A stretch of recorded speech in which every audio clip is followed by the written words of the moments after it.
We are recording.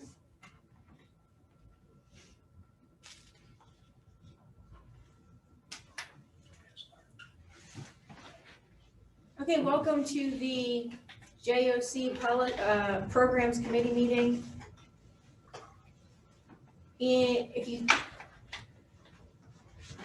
If you look at the bottom of your screen, you'll see there's a chat feature. Anyone who has any questions or comments, feel free to leave those in the chat and we'll try to address them as we go through the committee meeting. Just to kind of start things off, we are discussing just the topic of the merging of the baking and culinary programs, and the administration is going to present information on that, and no decisions are going to be made tonight. Tonight is an informational meeting for everyone to ask questions, share information, get answers, and the decision making would happen at a future JOC board meeting. So Mr. Sweeto, if you want to first we'll stand for the Pledge of Allegiance. I pledge allegiance to the flag of the United States of America and to the republic for which it stands, one nation, under God, indivisible, with liberty and justice for all.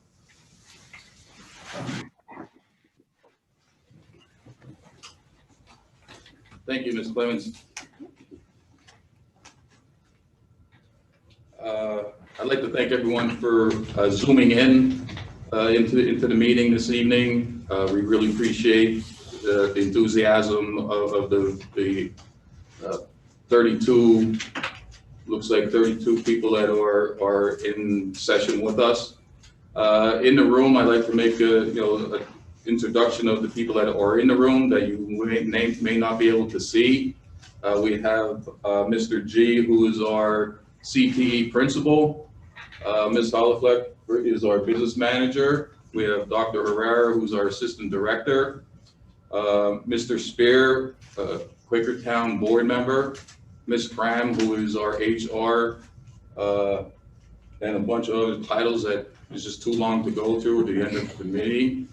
Myself, I'm Jeff Sweet, I'm the executive director. We have Ms. Megan Beeman Clemens, the chairperson of the programs committee and a Penridge board member. We have Mr. Khan, who's our solicitor, the school solicitor. We have Mr. Akwanowitz, Quakertown board member. We have Mr. Hallowell, Palisades board member. And we have Brian Cummings, who is part of the workforce development of Bucks County. And then our IT guy, which we can't forget, because if we didn't have him, we wouldn't be doing this evening. Our Dennis, our main man. So those are the people that are in the room currently, and we'll start the presentation. Can I share now, Dennis? Yes, sir.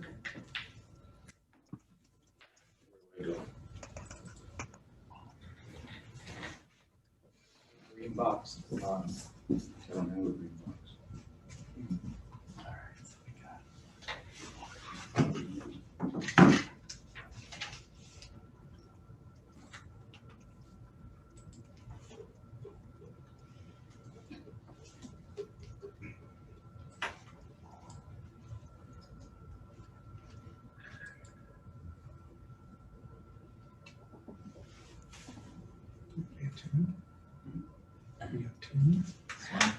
In Frank Sinatra CD.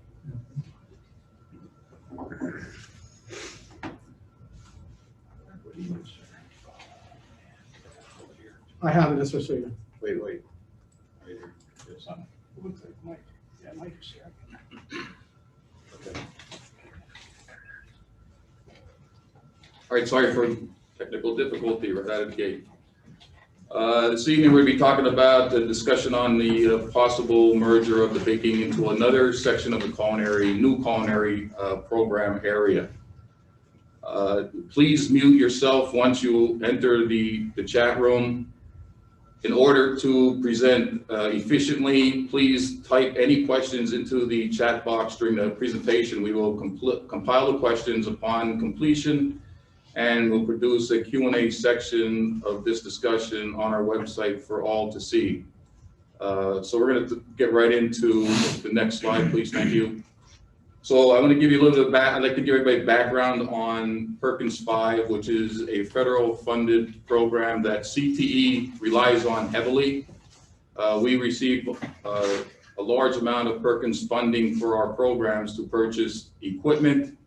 And when you receive grant money and the federal government is involved, we have to follow the guidelines of the Department of Education and the federal government. And some of the guidelines I have in here, I'll just highlight some of the bullet points. We have to make sure that we use all of our efforts, state and localities, to develop challenging academic and technical standards and assist students in meeting such standards. Career Tech Ed today, the standards are being raised tremendously. We have a very good educational system here at Upper Bucks. We are expecting our students, we have high expectations for our students, we have high expectations for our teachers, and it is driven by the high expectations of business and industry that want to hire our students when they graduate from here. So we have to promote and develop the services and activities that integrate rigorous and challenging academic and career and technical education. Today's career and tech ed is not the career and tech ed of 30 years ago. We have to make sure that we are integrating academics along with career and technical education. Also, we have to increase the state and local flexibility in providing services and activities, developed to implement and improve career and technical education. So we have meetings, twice a year. Our instructors have meetings with occupational advisory members that are professionals in that specific program area that will come in, look at our curriculum, recommend what we can change, because we are serving Bucks County. Again, the next slide, we're talking about conducting and disseminating national research. We want to make sure that we improve the career and technical education programs, services, and activities. We want to make sure that the technical assistance and promotes leadership, along with professional development of the state and local levels. Our teachers are constantly, being updated with professional development to update themselves in the profession, as well as following the guidelines of Perkins and PDE. We improve quality of career and technical education. That's why we're all here. That's why we have 9 board members that want to make sure that the best education is being provided for our students in all of our local school districts. Support partnerships among secondary schools. We support and we're out there knocking on the doors of post-secondary. We work with the workforce development, as Mr. Cummings is present with us today. We work with our local business and industry. We need to make sure that these individuals that are going to be graduating are going to be graduating and going right into the workforce. We provide individuals with opportunities throughout their interests, and we have tried to develop the programs of the interest of the local community. Next slide, please. Okay.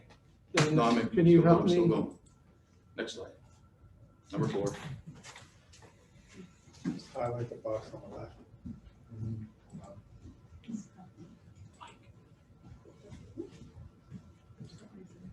We should just be on the slides, not. I know that.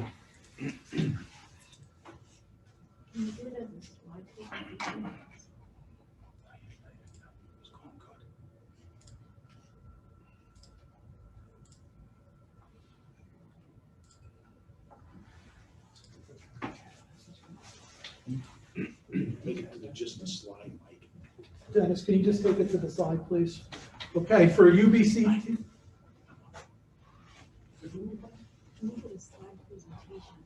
Having presented. That's what it looks like. Oh, it should be just a slide period. You should be playing the slideshow. Yes, play in the slideshow. top.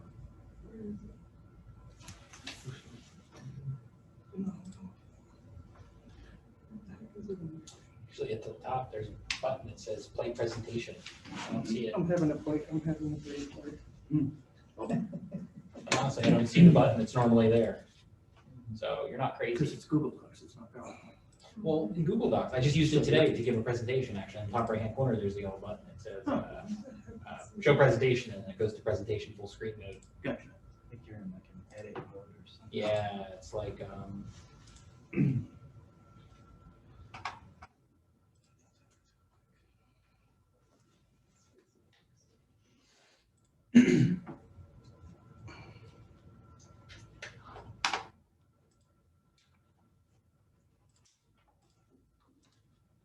Sorry, folks, again. If it's on your Google Drive, is it easier for the associate?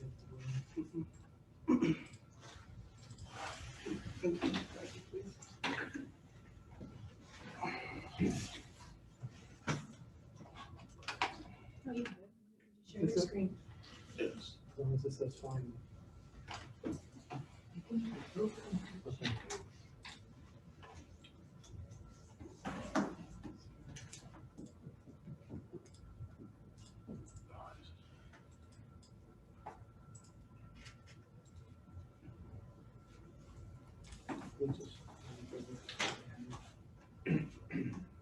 Is this what you're trying to do?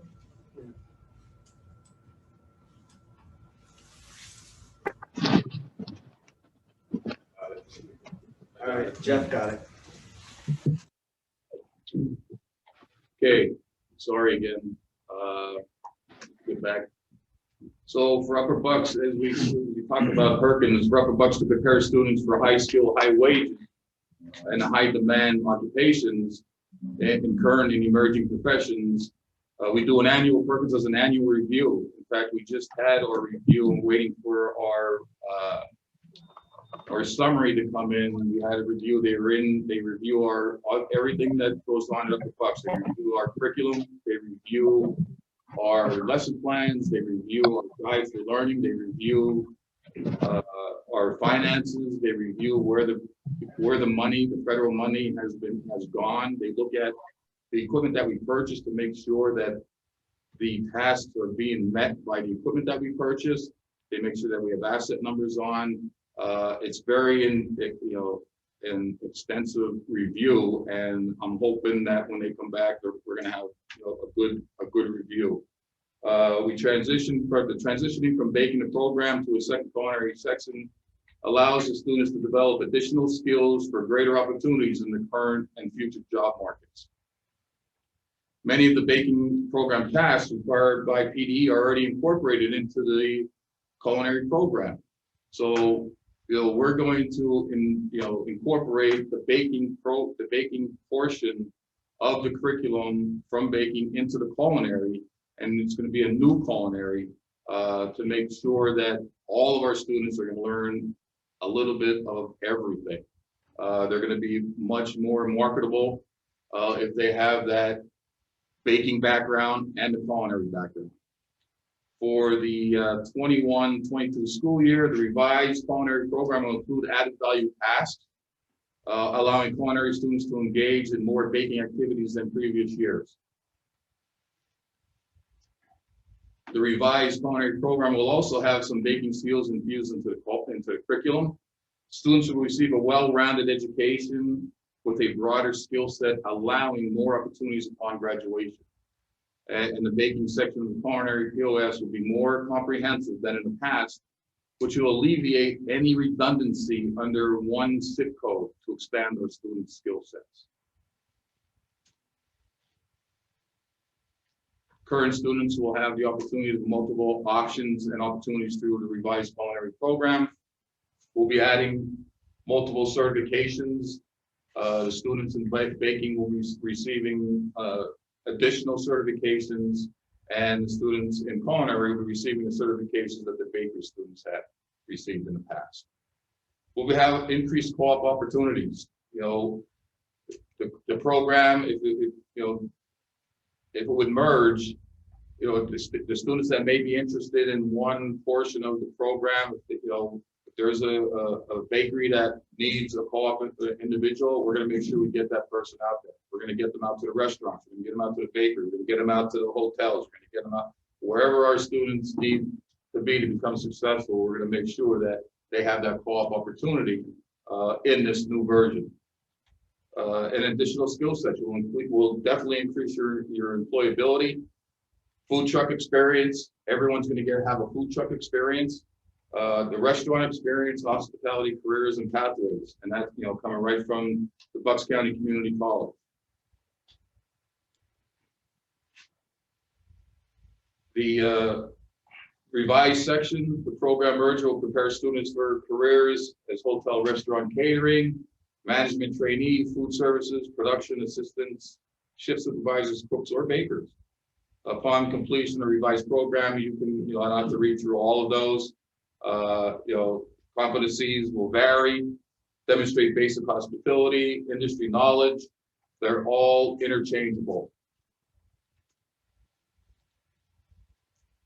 And how the transition to a second culinary section will affect current baking students in regards to NOCTI. The first year students will transition into revised culinary with baking infused into it. The sophomores will transition into the revised culinary program with baking infused as well. The current juniors that will be seniors next year will complete their baking tasks, as well as receive added skills before graduation. And then these students will have an option. If they want to take the baking NOCTI, they will be able to take the baking NOCTI. If they feel more comfortable taking the culinary NOCTI, they'll take the culinary NOCTI. But I would probably bet that most of the juniors will be taking the baking because of the past. Potential apprenticeship opportunities. Culinarians today need to be multi-talented individuals who can meet the challenges of the food service industry. And when you get into any type of food service industry, it's a high-paced, high-volume industry. So when we prepare our students, they're going to have a little bit of that taste because we have the restaurant open. We're going to have the bakery. The bakery is going to be open. We're going to have the food truck out there. So these are going to be, the extended classroom with the food truck is going to be vital for our students. We're looking already at entrepreneurship when they take the truck out there, putting a plan together. So we're already looking at trying to add more things into, the program itself. You're on, Mike. Okay, labor market information supports this transition. There are significantly more culinary jobs than baking, along with more opportunities for advancement. Bucks County Community College and Bucks County have identified hospitality, front end, and event planning as emerging industries. These tasks are covered under culinary. The revised program will allow students to work on the food truck and the student-run restaurant bakery and off-site hospitality catering opportunities.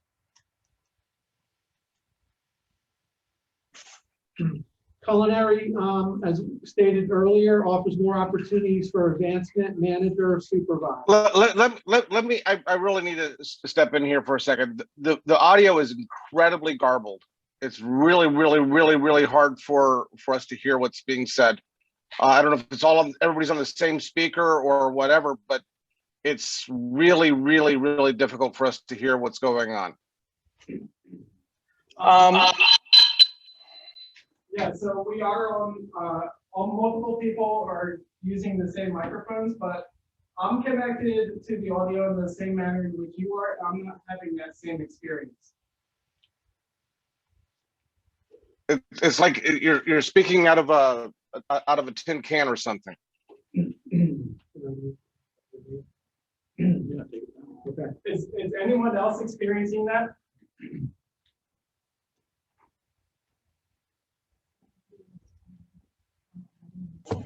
Yes. Difficult to hear.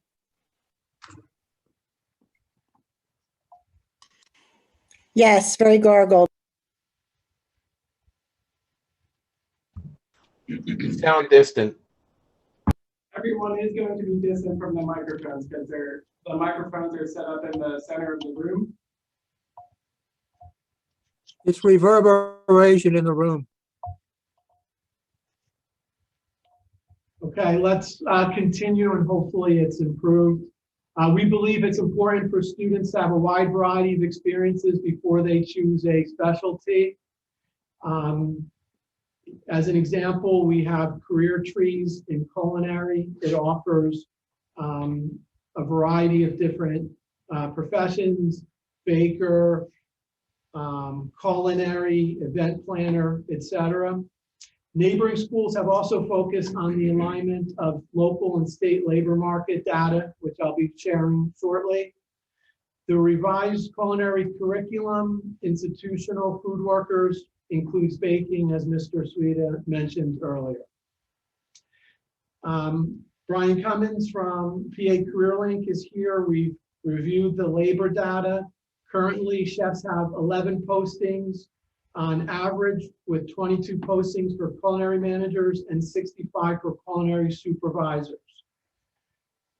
The following slide shows a number of jobs and projected growth between baking and culinary in Pennsylvania.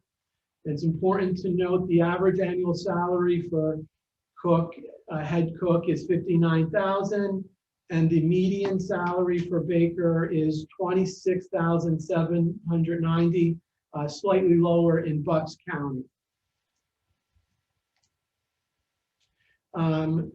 We cited the source for ONET, employment, projected growth, and projected annual job openings are included in this slide. We really triangulated the data looking at several sources, and all of the data is obviously very similar to the point. In terms of our neighboring CTCs, below is a number of sections for both culinary and baking. We looked at North Monco, Delaware County, MBIT, Western Montgomery, Chester County, Eastern, and Bucks County Technical High Schools. They have a total of 20 culinary sections, while baking has 2 sections. This isn't a one-size-fits-all secondary path for every high school student, so it's critical for them to be prepared for success on whatever approach they take after graduating, whether they enter the workforce, join the military, or continue their education. We believe in offering our students the best opportunities for success.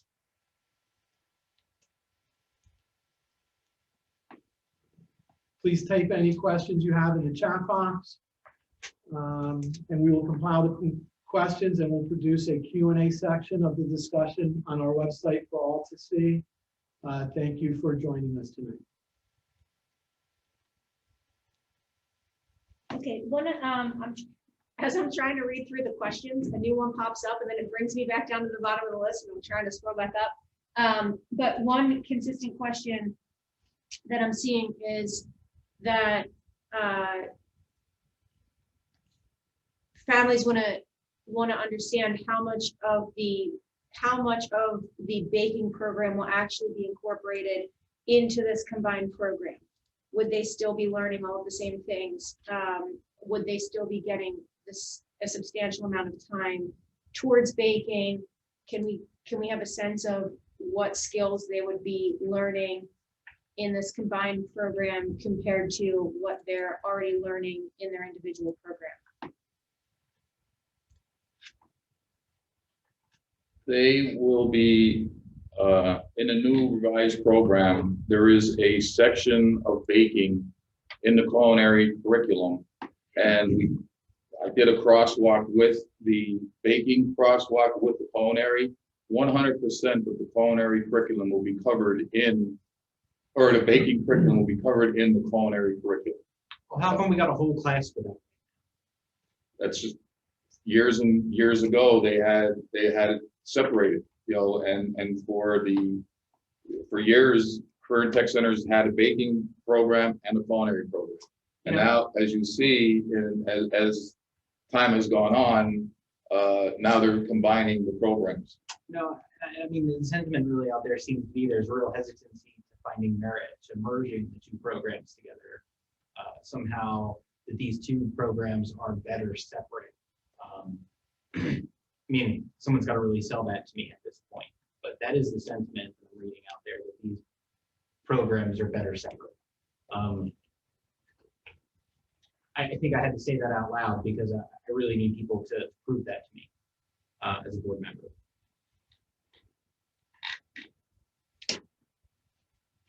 Well, I shared the documentation with the board.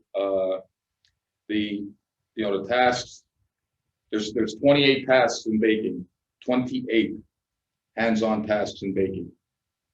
Those 28 tasks are covered in the culinary portion of the baking section in culinary. So let's be fair, though, 28 tasks. I mean, it's a whole baking course, and so it's really like, we're really narrowing it down to 28 different things. And I understand conceptually, how do you jam what something learns in one whole year right now into half that amount of time, right? To be just as good. But I don't think the goal is to be just as good. I think the goal is to make the students, when they exit, more rounded. In this basic level of education that we're providing in the beginning stages, we want to offer well-rounded students to go out there, and then they can generalize as they get their fingers kneading in their batter of life. Figure out what they want to do, and then kind of streamline. What happens if you wasted 2 years baking and you really want to cook, or vice versa? They are very closely related, and maybe you do just want to bake cakes and stuff. Bake, maybe you just want to, but I don't think that, or just cook. But I don't think there's enough people out there. I don't think there's enough value out there to offer these programs separate anymore.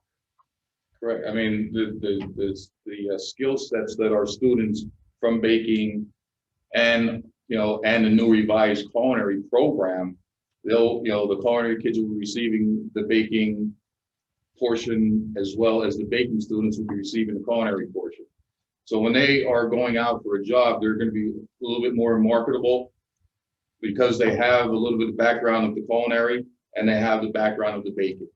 And as you said, Mr. Akmanowitz, when you decide to go on to Culinary Institute of America, well, then they can specialize.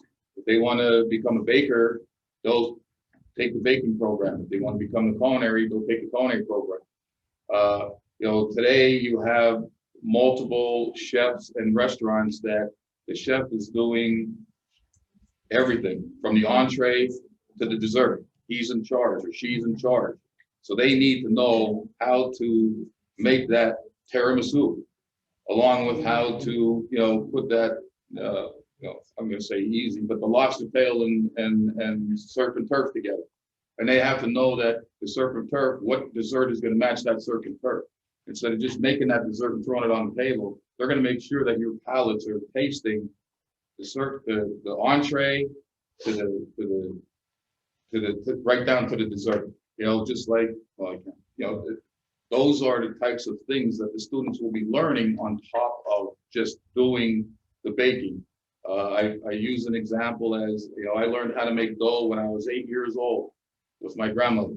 A little bit of flour, some eggs, some water, some yeast, and knead it all together. I learned I can make dough tomorrow, and that's the same. We're going to try to reduce some of the redundancy to give our students a little bit more skill set in other aspects. We're going to learn different recipes. They're going to learn how to mix the seasonings, because you need to know how to mix a seasoning with another seasoning so it doesn't counteract with each other, to get that taste. So those are the things that we're looking at that that it would benefit the merging of the programs. Anything like at this time. So when you look at what they're currently learning in the baking program, they're learning to make caramel flan, creme brulee, cheesecake, Danish, cream puffs, all the. I think what students need to understand is, are they still going to learn to make all of those things that they're currently making now? It's one thing to say, I'm going to check all the task list boxes, right? But I think what they need to understand is all of these recipes, all of these things that I'm learning how to make, are those things all going to still be incorporated into this combined program? And I think that's what we need to try to help people understand, is how much of the baking that they're currently getting will fit into that program. And like I mentioned, you know, the crosswalk, if I can share my screen, it's there. I mean, I can't say it enough. Everything that's on the baking task list and the programs of study will be covered at some length during the culinary portion. You know, culinary is a four-year degree or a four-year program, so it's culinary. But culinary or baking is doing a redundant. You know, they'll do that same 28 tasks or section 900. They'll do that same thing over and over and over and over and over again for 4 years. Where culinary, you're doing, you know, multiple different levels, and you are getting the skill sets. I could use an example: knife skills. Knife skills is set in baking. It just says knife skills. In culinary, you're looking at how to sharpen a knife, what types of knives to use, and different styles of knives, so on and so forth. So you're getting a more well-rounded understanding of what that knife skill is versus just chopping, you know, the dough or just chopping the vegetables. So those are some of the things that, you know, where you're going to get that value added skill set, you know, just by going into that type of program. So, you know, they do make the creme brulees, they make the donuts, they make the breakfast sandwiches, you know, culinary. They make the, you know, fauchnots, they'll make the cream puffs, they'll make the, you know, the apple pies, cakes. You know, we're going to keep, you know, they're going to keep doing those things, but they're also going to learn other skills along the way. The Baking Art program, and this came from a recent OAC meeting, does utilize many of the same skills as the culinary program, just at the sweet end of the spectrum. The students are using frying techniques, cutting techniques, boiling, etc., to prepare foods. So I had another question then. So this is not, and this is Chris Spear, by the way. This is not something that we're looking to do to save money. This isn't something we're looking to do to, you know, improve efficiency. It's something strictly to improve students' outcomes, correct? Yes. You know, we're still going to have just as many instructors as we currently have. Right. And with this in mind, you know, the way I was to understand it, was the baking program basically a 2-year program that sort of, you know, ran 2 cycles for the students that were in for 4 years? And the culinary program, was that a full 4-year program, or is that a 2-year program? They're all 4-year programs. Oh, okay. The students could get them completed in the 2-year time frame if they stay regimented on task from day 1 till, you know, the 2nd or 3rd year. Okay. So that's why we want to try to get the students in as early as we can in every one of our programs. So when they become seniors, you know, their 2nd semester, their senior year, they should have about 90% of their tasks completed. So then we can start offering that co-op opportunity, start putting the kids out into the workforce and having that experience, you know, and that's, you know, what we're working towards now in all of our programs.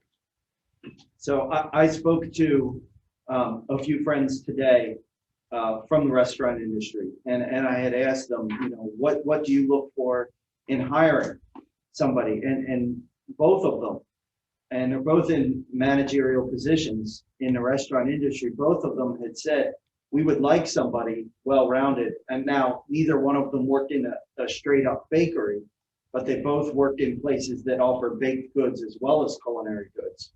So, you know, it's not an easy question to answer, but if this is with the intent on, you know, helping the kids in their future career endeavors, you know, I guess I spoke to somebody earlier today that said, you know, that maybe some of the current baking kids don't want to do culinary or don't like culinary. And it was somebody that said today, well, some kids go to school and don't like math or don't like English. You know what I mean? It's part of your full, well-rounded education. So, you know, we're probably not producing head chefs right out of tech school here, correct? Usually they would have to go on to further training, at least some on the job and some other. So being more well-rounded probably helps you in that next step to your career endeavors. So is there any possibility we can run 3 different courses, one that merges the two and then 2 separate courses? It seems like there's a lot of excitement for these courses to be standalone. And I am sure that there is a huge collection of students who want both of these things together. And I think we're to some degree really, you know, it's the word I'm looking for, neglecting those folks that want access to both of those programs simultaneously, because, you know, there is a small population of people who do want the solo programs for their own specific reason. But is it within the organization's capability to run a 3rd class that merges the two, allowing students to do that if they want to? Historically, how has, hasn't there been a lot of waitlist kids for culinary and not necessarily a lot of waitlist kids for baking? Haven't there been a lot of that would be the opposite. Historically, baking has had a wait list. I don't know. Maybe culinary has as well, but baking has had a wait list. Next year, baking is completely full. The year before, it was a little bit less, only due to COVID. The years before that, there was wait lists. Is it full because of first choice? No, it's not full because of first choice. I think that's an important, you know, variable in that equation. Thank you for your information, by the way, whoever that was. So I'm trying to go through the comments and So, you know, the discussion and decision isn't about, you know, it's about the, based on our findings and our data, looking at the 19% increase in culinary versus the 4% increase in baking. You know, I want our kids to graduate from here and be successful. You know, and it's going to be harder for my baking kids to go out and find a job at 4% versus going out to find a job at 19%. You know, so the decisions, you know, that make, you look at the raw data of Bucks County and Pennsylvania, and it shows that our students will become, you know, will ultimately, you know, be hired and successful in their field. Currently, Mr. Sweden, this comes from the data, and Brian, please jump in. For baking, both in Bucks County and the region, there's light hiring competition over a deep supply of regional talent. That's how it's explained.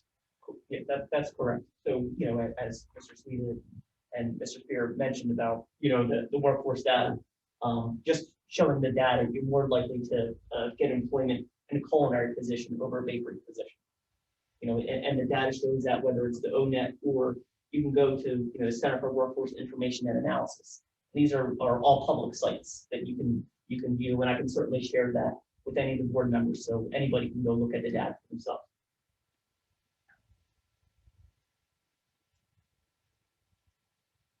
What is ONET?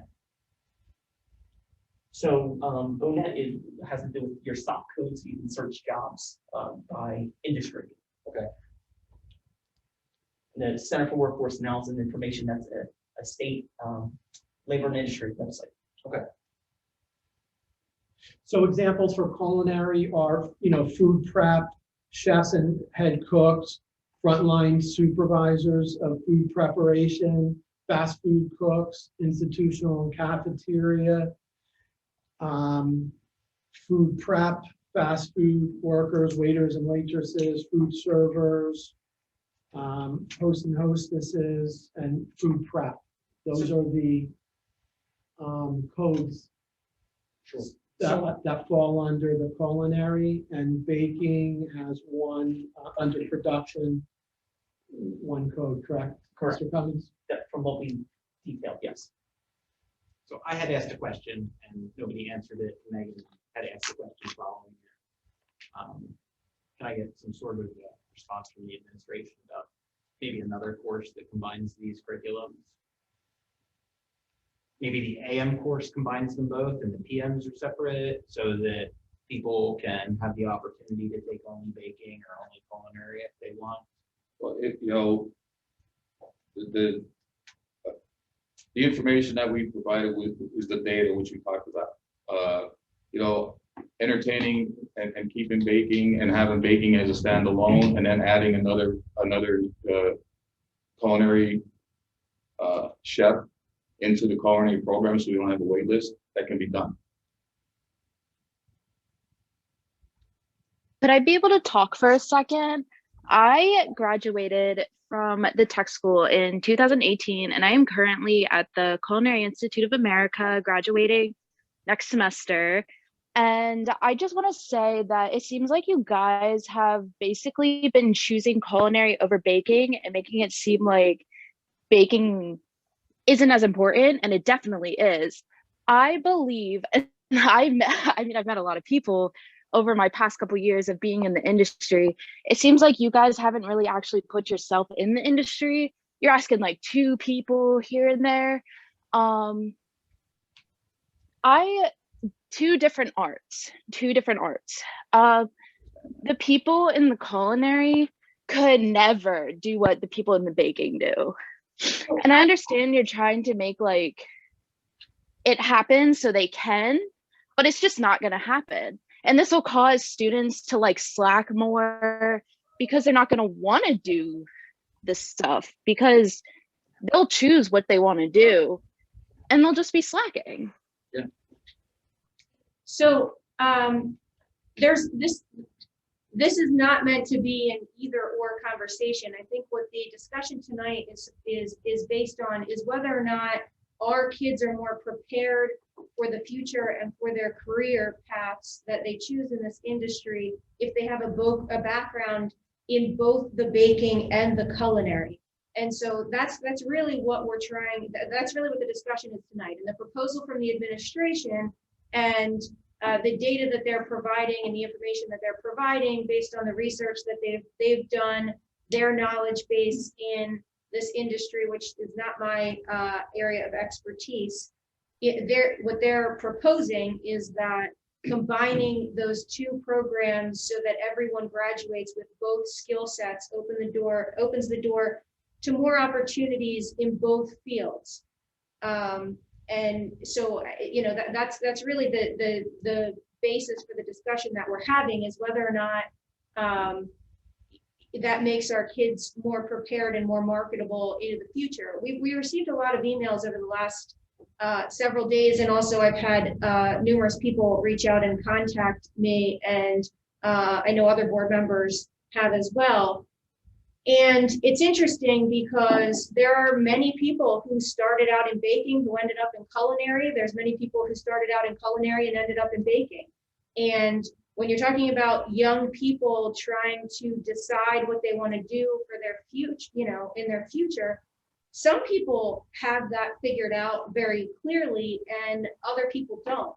And, I think one of the things to look at is how, and I think what Mr. Akmanowitz is getting at is how many kids are in which bucket, right? How many kids are, hey, I already know this is what I want to do and this is my path and I don't want the other stuff, versus the kids who would benefit from both programs. Many of much of the feedback that we received has to do with personal experiences and relationships with people and classmates and teachers. And all of those things are important. But as far as combining the programs together, I think that's got to be whether or not you're going to fully develop the skill set that you're developing in those individual programs if they're combined. And I think that's really what the point of this evening is to try to figure out if that makes sense, if that puts kids in a better pathway for the future or not. And so the proposal from the administration is suggesting that that combination does put them in a better situation moving forward. And to clarify, we're not preparing students necessarily to be waiters and waitresses. When we talk about that, we're talking about the median salary. And in Bucks County, the median salary for waiters and waitresses is at or slightly below or above, I could pull it up, the bakers. So it's to have So, sustainable wages. I have another call in about 10 minutes, so I do want to pipe in If you real have quickly. comments, please submit them in the chat. It's really difficult in this. I really wish we could have had an in-person session with everybody together so that we could have a dialogue that's more organized, but unfortunately in this session, it makes it really difficult to be able to do that. What were you gonna say? Can we allow 60 seconds for every person who wants to? Okay. Yeah. I can make my Please stop point talking, David. in 30 Please stop talking, seconds. David. Okay. Can we allow 60 seconds for anybody who wants to speak? Speak for 60 seconds. There's that many. I doubt 75 people are going to want to say something. There are people that want to say something, and I think that they deserve the opportunity to say something. It's not like. Yeah, why don't we get through what everybody wants to go through in the room, and then we'll open it up to public comment outside of the chat. I was trying to get through what's in the chat, but if I do know it's difficult to be able to type in everything that you want to say in.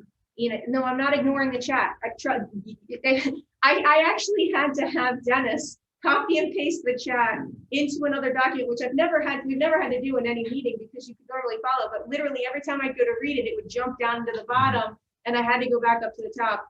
So I am going through, but many of the points that are put into the chat are comments and not really questions. And so everybody can read those, but it's not questions that I can ask the administration. So what I'm trying to do is get to the questions that that people are asking and need answers to. And one of the things that I saw kind of repeated in there has to do with whether or not, has to do with instructors. And I just want to make it clear that this discussion is about whether or not the programs are more beneficial being merged.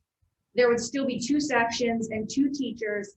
It has absolutely nothing to do with any individual employees, and current employees with proper certifications would automatically receive those 2 teaching positions. So, that's a question that keeps coming up, and I just want to make that clear that, that's the case. I do want to hear from this David Bellman before he does have to go.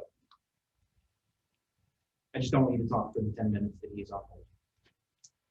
But I do want to hear what he has to say, too.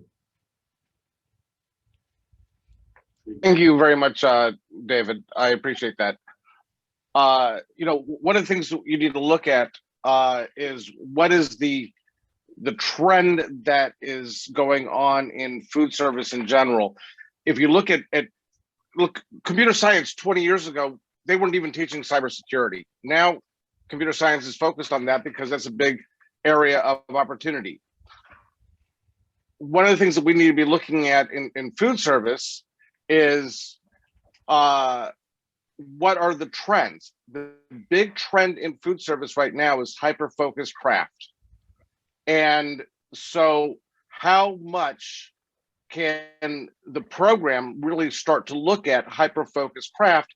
And would there be, the big question, I put it in the chat box, the big question could be, what kind of majors or minors can be created that can provide some of that hyper-focused craft that will make the graduates of the program be successful?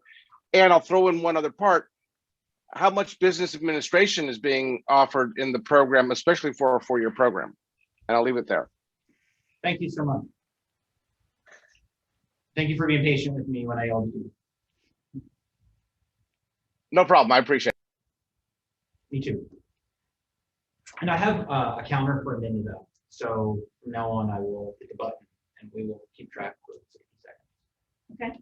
So So I guess the conflicting information that I've heard from people in the industry, in emails and in responses from people, you know, some of the emails that we've received from people who I see are on the call today, has been that the baking program itself teaches more detailed hands-on skill with regard to some of these, you know, more in-depth of the baking, cake decorating, those kinds of more hands-on things.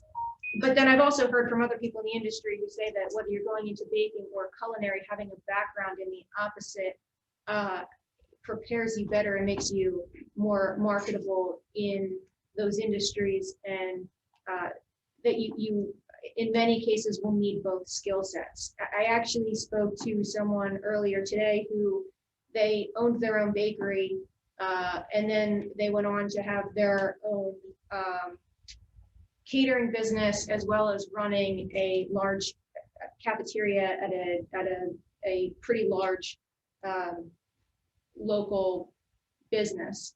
60 seconds. And wait, you giving me 60 seconds? There are people, I'm sure, in the chat that may want to say something. So, and as far as the different people that they've interacted with in the field, they've said that sometimes you know, they lack one skill or the other, and that has been a concern. But I think as far as what some of the kids are concerned about, wanting to make sure that they learn all of those baking skills. And I do think that there's, one of the points being made is that we really need someone with a baking skill set to be teaching those baking skills. So even if it's put under one umbrella, you know, I think it's important that one of the instructors has a culinary skill set and one has a strong baking skill set. And, you know, so like, I mean, that's what we have right now. And I think that you need someone who can help students excel in whichever area ends up being more of their interest. And I don't know, and I guess what I was trying to get a sense for is the cake decorating, those hands-on skills, are those things still going to be taught in this joint program? Are they going to have time to learn all of those things within this culinary program? And if some things aren't going to make the cut with them being combined and them having a base in both areas, is it possible to have opportunities where, you know, they're broken into groups and they get to choose which things are more important to them, such as cake decorating or whatever, so that we can make sure that no one misses out on any opportunities that they have currently, but they do get to expand and have that other skill set. So that's what I'm trying to determine. So the programs of study and task list that, you know, are mandated by the Department of Education for every career and tech ed program. The task list is the minimum amount of tasks that need to be taught within either a 3-year program or a 4-year program. And that minimum amount of tasks would be anything general for the student to become successful.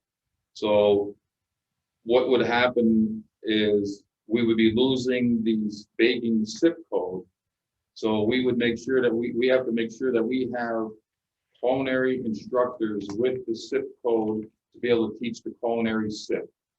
And that's, you know, I have to send in that in every year to the state. So instead of having a baking SIP, we're gonna have the culinary SIP, but the baking is already infused into the culinary.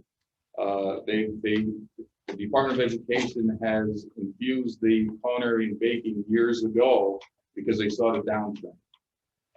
But, you know, I want all of our kids to be successful. I want them all to have the skill sets when they walk out of here and when they graduate. That's where, you know, the data shows where the merger, you know, would be a practical opportunity for all of our students.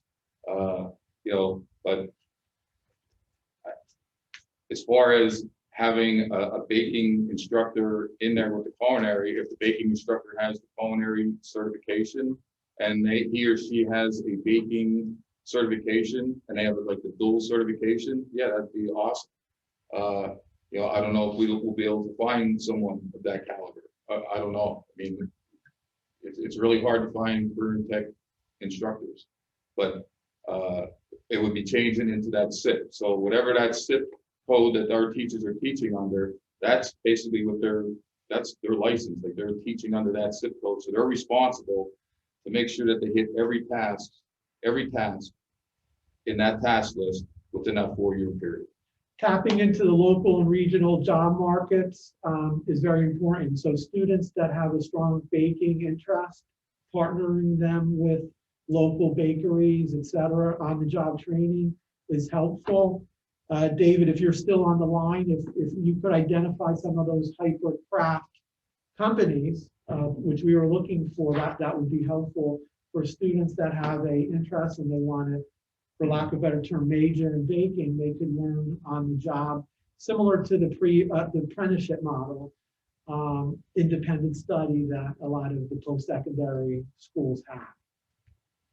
I do have a couple of minutes left before I need to jump off this, but I mean, if you're looking at the entrepreneurial aspect, okay, people don't open up a Mexican restaurant, they open up a taqueria, okay? They don't open up a Peruvian restaurant, they open up a cevicheria. They don't open a Vietnamese restaurant, they open up a banh mi joint. So if you're looking at the entrepreneurial aspect, then you need to be looking at what are the opportunities and where people are going to be able to break into business and provide those skill sets. Sure, you know, be great to find ways for you to find, you know, where they can do apprenticeships and so forth in those lines. But quite frankly, any restaurant or everybody's trying to do this hyper focus thing because you can't do this broad where a restaurant is serving pasta, rice, and potatoes anymore. So you're even the businesses that are there right now, they're already doing the hyper focus craft. So teaching people what that means and how that translates into being successful as a career, that's what makes a difference. And being career centric is a big part of it. Being career centric as opposed to job centric. So I had a couple more questions. I have two quick questions. So I noticed in looking at both of those SIPs there's a lot of overlapping skill set that both have to do. So in, you know, as far as food safety and you know, cleaning of workspaces and cleanliness and all of those things, which end up being part of the certification that overlap, they could be taught combined easily. So, you know, those aren't necessarily lost hours that say the baking students would have, or the culinary students would have, because those skills were being taught anyway. You know, how to clean your workspace, how to, you know, wash dishes. All of those things are being taught in both classes, so they do overlap. So the question I have is how much lost time, or not lost time, how much time in the baking program was devoted to those skills that are overlapping already with the culinary, so those aren't going to be lost hours. I understand in the long run of it, we may only have so many tasks for the baking program, but out of those tasks, when you have more time to hone them, you know, you will have more experience level. Practice makes perfect. Yeah, cake decorating, if you have weeks to do it, you're going to learn how to do it better than if you have, you know, 1 week to do it. But that would be the first question I had, and I don't even know if there's a direct answer to that. You have to rephrase that question. Yeah, that's a question that went around and around. It does go around and around. So ultimately, if you have like a window and you have this many hours is how much the baking kids spend now, the baking students spend now. And this is how many hours. It's the same for the culinary, right? There's part of that instructional period that completely overlaps, like a lot of the sanitary stuff, a lot of the business oriented stuff. All of the back of the house stuff, the Yes. front of the house stuff, the the customer service, all So of if you that. move those overlapping pieces on top of each other, I'm trying to make a visualization here, right? Does it really cut into a lot of the skill set learning that they would do for dedicated baking or dedicated culinary? If those instructional parts that overlap are just done together. Right, I understand what you're trying to say. So instead of spending, just in 3 hours, 5 hours on, how to sanitize, you're taking maybe 2.5 hours away from doing cake decorating. Yes, Is that what you're trying to, but they would be learning sanitizing anyway. at the same, you're correct. So, Right. So I mean, like, the overlap is tremendous. If you studied and you looked at the task list, yeah. and you look at the baking, it shows everything in the baking. I mean, all of that overlap, is there, but then you still have to work on, if you're looking at the culinary, you're looking at poultry, you're looking at the meat, you're looking at menus. Baking has to devise a menu, culinary devises a menu, right? It's all overlap, and I keep saying that. I want to go back to saying that the data shows that if my students are well-rounded, they have a better opportunity, much better opportunity in the area in Pennsylvania to land a job in the culinary field, and then they could expand. They can, if they want, if they're interested in being a butcher, they become a butcher. If they're interested in being a cake decorator or being the next cake box of New York, they can do that. But you look at that well-rounded person, and you have to remember, we're talking about high school students that are graduating, we want to make sure that they have the basic skill sets and as many basic skill sets as possible to break themselves into the workforce. And that is our goal, to make sure that they have as many skill sets and certifications that they can break into any part of this industry. It's not just a baking industry, it's hospitality, it's culinary, and it's a huge industry. But the way the trend is going, we don't have corner bakeries as we had in the past, but we still have those supermarket bakeries. So there are opportunities, and just keep going back to, I want to make sure that when my seniors graduate, I have 3 seniors graduating from baking and 7 seniors graduating from culinary. I want to make sure that when they go out there, if they're not going to go to post-secondary education, they're not going to go into the military, that they're placed somewhere that when they want to be there. So if they want to be in culinary, if they want to be in baking, or if that student graduates and he has or she has all of those skill sets, that might get their foot in the door of a restaurant, and then that person may show some skills and say, hey, the chef may put her or him in the baking part, or vice versa. They might get into a baking part of the area and then switch over into the culinary, depending on how they work out. But let's get their foot in the door, and then have them expand on what they want to do in the future. and that's like I had mentioned earlier, most kids aren't coming out of Upper Bucks Tech School as head chefs No. or running an entire bakery. The only other question, I have one other quick question. And I think I asked this before the meeting, but I don't remember getting the data. How many students do we have that sign up for culinary and don't make their first choice? How many students do we have that sign up for baking and don't make their first choice? And then how many are placed into, say, baking if they didn't get their first choice? I'd like to get back to you on those on those. Okay. Because it's really not about numbers. It's more about the opportunities. Yeah. But I'll definitely get back to you. I agree though, but I think it's important for the board to know how many first choices are baking, right? I think that's a very important variable in our decision making possibly.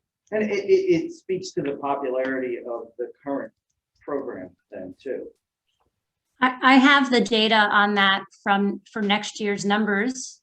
I could email that to you, or I'm happy to share that with you now. I think the JOC would probably be more interested in a 5-year rolling average, or specifics for the 5 years, not just 1 year.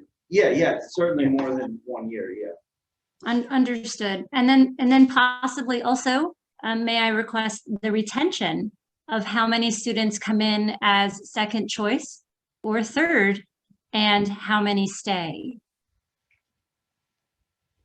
when they're given the opportunity to leave?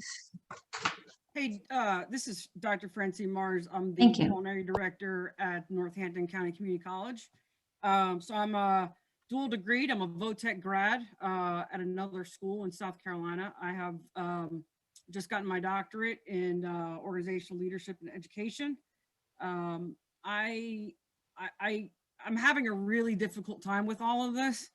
And Dr. Herrera, I remember at an OAC meeting, I believe it was last year, that you were stating, and you and I were having a conversation regarding the fact that there were so many baking students that you had to push them into the culinary program. And we were talking about, well, how come you just don't build another culinary kitchen, or at least another baking kitchen? And so again, the fact that you guys are trying to merge this, you're completely disregarding the amount of skill, talent, education, and the experience that's needed for the hands-on program for both baking and pastry and for culinary. I don't understand why you don't have 3 programs in the beginning, or have a program in the as a first year where they go through, they rotate through front of the house and the food truck and the bakery as far as customer service. You do a culinary area where they do, so many months in culinary, and then they rotate through and they do an intro to baking and pastry. Then at that point, they go into an advanced program, whether it's entrepreneurship, whether it is I just make sure you can see me, because I remember, I don't know if you remember me, Dr. Herrera or Mr. Herrera, but where then you can go into an advanced specialty. Then at that point, because in high school, nobody really knows what they want to do, right? They think they do.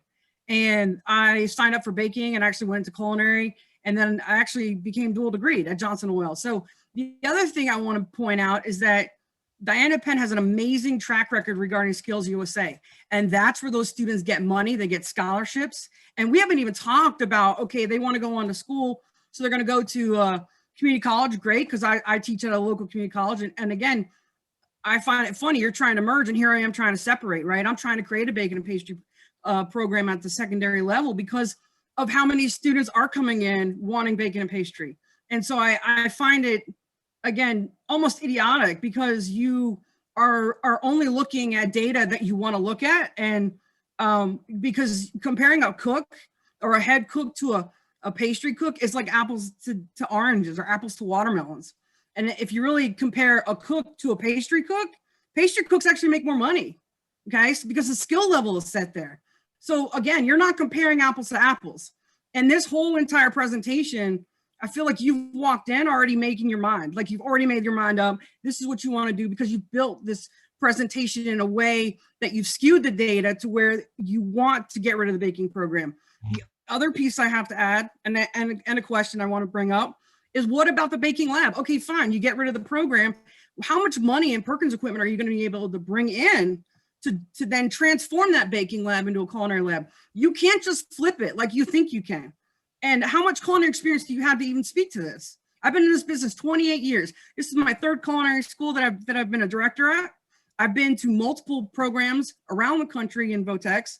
And I will say that this program, Bacon and Pastry program, is probably one of the best programs, or if not the best program, that I've seen in the United States. So, I have a really hard time sitting back and listening to what is going on and what is being said, because I feel like you're making decisions without all of the information. Mrs. Marks, congratulations on being named the Lehigh Valley Business 2021 Woman of Influence. And Thank yes, you. I do remember you. Yes. I appreciate it. So yes, currently, your position, and you seem to have a triple threat. You have the culinary, baking, and then you have the front of the house and the hospitality, which is great. And that's what we're kind of looking for. So currently, right now, at your position, you manage the, and I was on your website, but you're in charge of culinary arts, you manage the restaurant, you're in charge of faculty, staff, student learning, you have a restaurant, catering, and a new grab and go market operations, which we love. You know, that's a great culinary background, and that seems to me very broad. The question about the salaries, you're right, in CTE, we talked about career ladders. And the chefs and the head chefs, which is the number we calculated, we did look for baking and executive, Mr. Cummins and I, to make sure that we had all the information in our presentation. And we just were not able to find any of those executive chefs in our county. Not saying there was none, we really looked for them. And we wide variety of different zip codes. So with the career ladders, and there's a couple people mentioned the importance of continuing ed. We know that career tech ed is not terminal, that it grows and you continue to learn like you did. We're very proud of that. And we're trying to give our students the opportunity to go up that career level. Wherever they start, they could go up from cook, whether it's institutional fast food, to chef, to supervisor, and the managers. And we have all of that data for Bucks County and the region. I did look, we had conversations with the career link. I wasn't able to find that for the baking. So if you have those numbers, I would love to see that, because that's very helpful, I think, for the board in making their decision. Look, what numbers for, what were you looking for? You said, we talked about the zip codes, the local codes. So if you have any opportunities for the bakers, executive bakers, so you're right, in culinary, there's chefs, there's a variety of different codes, but there's always opportunities for advancement. One of the slides we talked about supervisors and managers. We weren't able to see that growth on a career ladder in baking. So, I mean, I could give you numbers of pastry chefs that I know at, Hershey. Chef Harris at Hershey, she was pastry chef of the year a few years ago on a national level. I mean, Wind Creek is creating, they've just created an entire baking program, an entire bake shop that they're going to have to, fill. You've got Kalahari, again, they're breaking their whole baking and pastry program.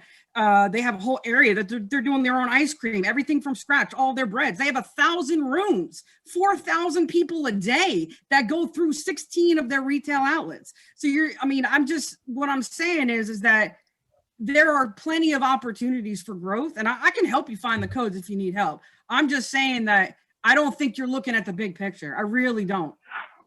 Well, Dr. Morris, I would mention that this process has gone on, that, this was an idea brought to us, and, saying that we had already made up our mind is sort of not how this is working. It's the board members, it's me, it's Ms. Banis Clemens, it's Mr. Arkmanowitz, it's Mr. Hollowell that are in this room learning about this stuff tonight. So this presentation is as much informational for you as it is for us to be able to ultimately make up our mind in the next meeting. So we really don't have our mind made up. Like I said, the administration is presenting this idea, and it is ultimately going to be the board that makes up our mind. So that's why I'm here asking questions, and that's why the other board members are here asking questions. So we really do, we are going into this with an open mind. We do understand that there's two sides to every one of these stories, and we're trying to grasp as much information as we can. And on that note, that's why we specifically invited all of the parents and students for both programs that are currently in it and enrolled for next year, so that you can all be a part of the discussion, and we can have we can have this and be transparent about it and include everybody in the process. This wasn't something that we Do you just think threw maybe onto we a can give board them meeting. 60 seconds to speak now? Excuse me, is it all right if I speak? I feel like I can't get a word in. I know there's a lot of people who, you just said it right there, Megan. And like, I had to force the two people to speak who want to speak from the outside. Mr. Hollowell still hasn't said much here. I don't know if he has something that he wanted to bring up as a board member. Okay, then. And so there was a question, I think, Mr. Spear, on numbers in our program. Currently, in the current enrollment in baking. We have 8 first choice students, and we have 8 second choice students. And 5 of the 8 second choice students came from the culinary program. And the other individuals, 1 from law enforcement and 1 animal vet, and 2 from animal vet. So that's the current enrollment right now. For next year? No, the class right now. Oh, okay. Now, the enrollment, 18-19 school year, we had 6 first choice students of 27 that were enrolled. It's really hard for me to find that data. We started Enroll Track last year, which is going to make the data come look easier for us. So I can't tell you how many, but out of the 6 first choice, we had 27. So that means there were 21 students that were enrolled that were second and third choice individuals. 19-20, we had 6 first choice students, 30 of them were enrolled. 2021, we had 10 first choice students, 27 were enrolled. And currently for the 21-22 school year, which is coming up now, which we're building momentum, we have 17 students that has chosen culinary as a first choice. Baking. Or baking, sorry, baking. That's all baking on. Is culinary always overbooked? Do you always have more? Initial enrollment for culinary in 18-19 was 40 students. We have a wait list of 12 individuals. In 19-20, we had a wait list of 16 individuals. In 2021, we had a wait list of 10 individuals. And right now we have a wait list of 6 individuals, but the class is enrolled with 49 students already, which is above where we should be. That was Excuse me, can I interject here? I feel like the students are kind of being ignored on this front. I've been trying to talk for about the past half hour. I believe we get to that point. Generally speaking, there's specific time slots for the outside to speak. So if you'll hold on, I think I made progress in having outsiders have an opportunity to speak for 60 seconds. Okay. If you could just hold on for us, please. Thank you. Thank you, Mr. Sueda, for sharing that data. That's helpful information as well. So does everyone on the call know how to raise your hand? Okay, Josh, and just to be clear, we're going to give everybody a minute to speak, and I'll call on you each individually, and then each of you gets 1 period to speak. So we can't keep going around and around in circles. 60 seconds, I will run the clock. And Dennis, will you get on the mute button in case we have to mute button people, to be fair? Okay, so Josh, I saw your hand first. Can you please state your name and the district that you're from? Hi, my name's Joshua Carabo. I'm from Quakertown, and I'm in baking. And well, first I would like to say that it's not just the learning education that we really are getting from this, but we're actually building a family from this. And I think it's a valuable life skill to just be able to connect with someone. I know it's school, I get it, but it's not thought out correctly, I believe. And you're really just not listening to anyone else. Thank you, Joshua. Thank you.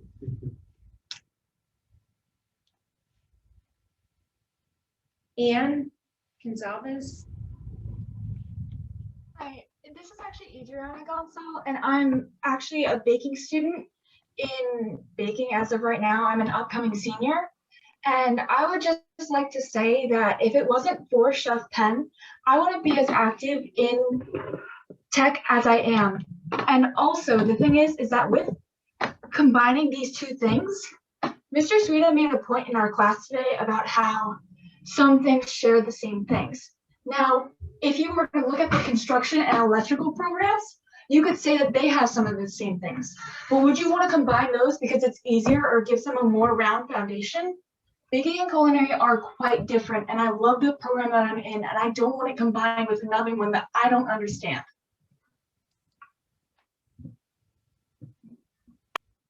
Thank you. Thank you.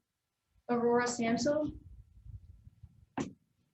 I would like Kelsey to go first. I kind of feel bad taking her spot.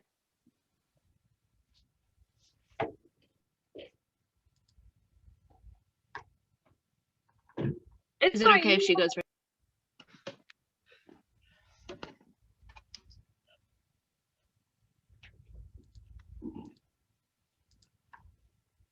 Am I going? Yeah, Kelsey, you're up. Okay, I am a 2014 graduate of the Upper Bucks Baking program. I'm also the assistant pastry chef at the William Penn Inn. To be honest, I think merging the programs is a bad idea. In my experience, in any working kitchen, they want you in one place. Yes, they can train you in one or the other, but if you are not specific to certain skill sets, they aren't going to want to take the time to train you. I mean, you are looking at a fast-paced kitchen where I work. We're pretty selective with who we take. Having that background coming out, I went to the CIA with Chef Penn's help. I actually got $1,000 in scholarship money.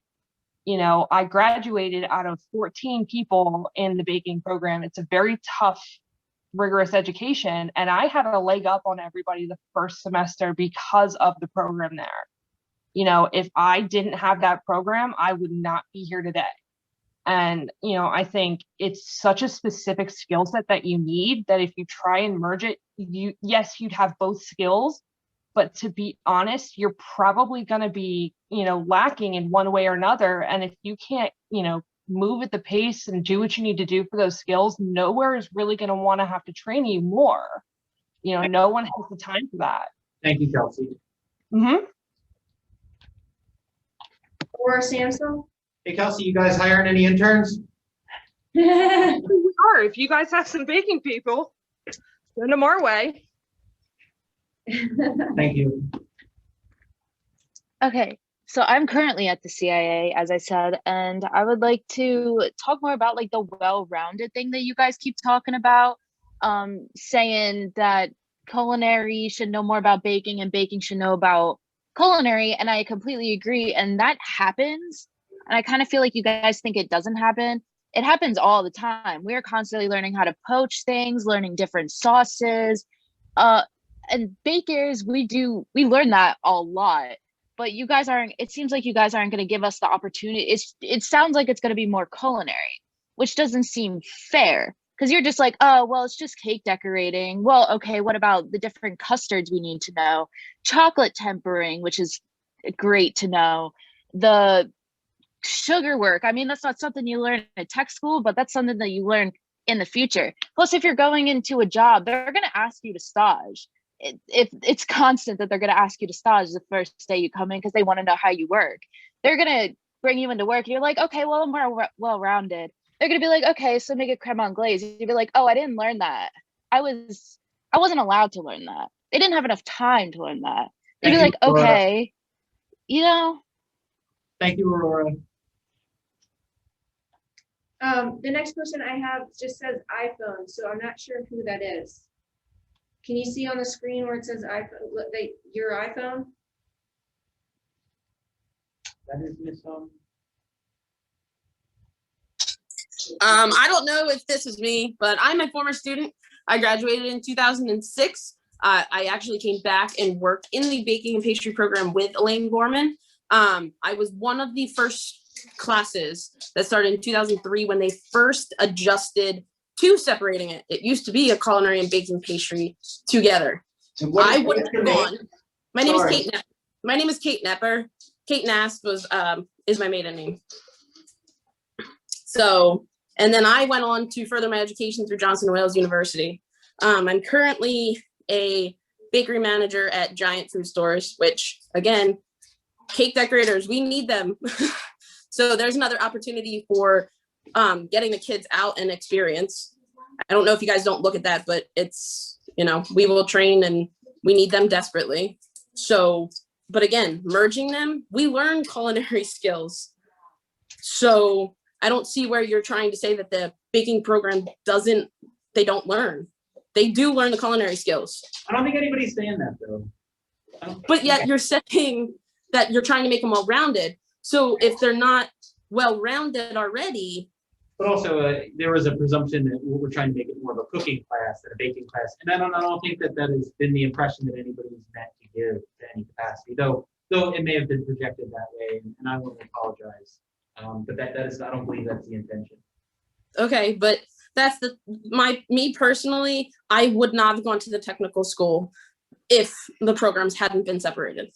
And I think there's a lot of students out there, especially in baking, that will not go because of the fact that they want to specifically. So your people that are choosing that first specifically want that to be their choice. Thank you. And they won't be going, honestly, in my opinion, if you want them to do culinary. Thanks, Katie. We appreciate your insight. Mm-hmm. Thank you. Rachel Quiring. Hi, I was a student of Upper Bucks Technical School in the pastry program. Then I went on to Bucks County Community College for pastry, and then I changed my major into the STEM field of food science. And if I kind of have some notes here, I heard that the goal is to have a better program to either further education or getting jobs immediately after. So they kind of need to be looked at separately. Take the example of colleges. If you're going on to further education and you'd like the students to be prepared for that, most major universities that are selective towards culinary and pastry, they already have separate programs. And the reason why they have that is because it's more advantageous for them. Culinary colleges and universities, if they could combine the programs, they would, if that was better for them in terms of a financial standpoint, because that's what they're looking for in the end. The reason why they have them separate is because the two programs have completely different skill sets. I know a lot of them cross over in the beginning, and most of those programs have both students combined in the beginning doing their training for safety and sanitation. All of those basic skill sets normally are combined in the beginning, like Francine was saying, maybe having the program the first year combined, learning all those basic skills, and then from there broadening it into two separate programs. An example would be, like you were saying, making it more well-rounded. The culinary program probably would benefit from extra baking skills. And especially from what was presented, it sounds like currently culinary is maybe lacking a little bit for a well-rounded program. So maybe that should be changed to add in a few more basic baking skills. A student could come out of that program with desirable to hire right away if they're not going to go on to a 4-year college or a 2-year college, because they have more versatility. They would get their foot in the door perhaps. But a baker, on the other hand, wouldn't come out of a culinary program with enough skills to go into the sector, even as a basic person. Baking isn't just a 22 or 28, whatever it was, a checklist of items. It's not learning how to ice a cake. It's learning how to ice a cake 40 times before you even get slightly proficient in it. So it does seem like the checklist for baking maybe is a little bit redundant, but that's just a completely different program and skill set that needs that extra time and dedication to doing things maybe for 3 weeks instead of 2 days. If you just show that you have a checklist, it's not going to get you anywhere. So I appreciate it. Thank you so much. I let you run extra long because I forgot to set the timer, but sorry I had to cut you off. I don't see any more hands raised. Is there someone who wants to speak who doesn't know how to raise their hand on this? Yes, me please. Okay, go ahead. So I am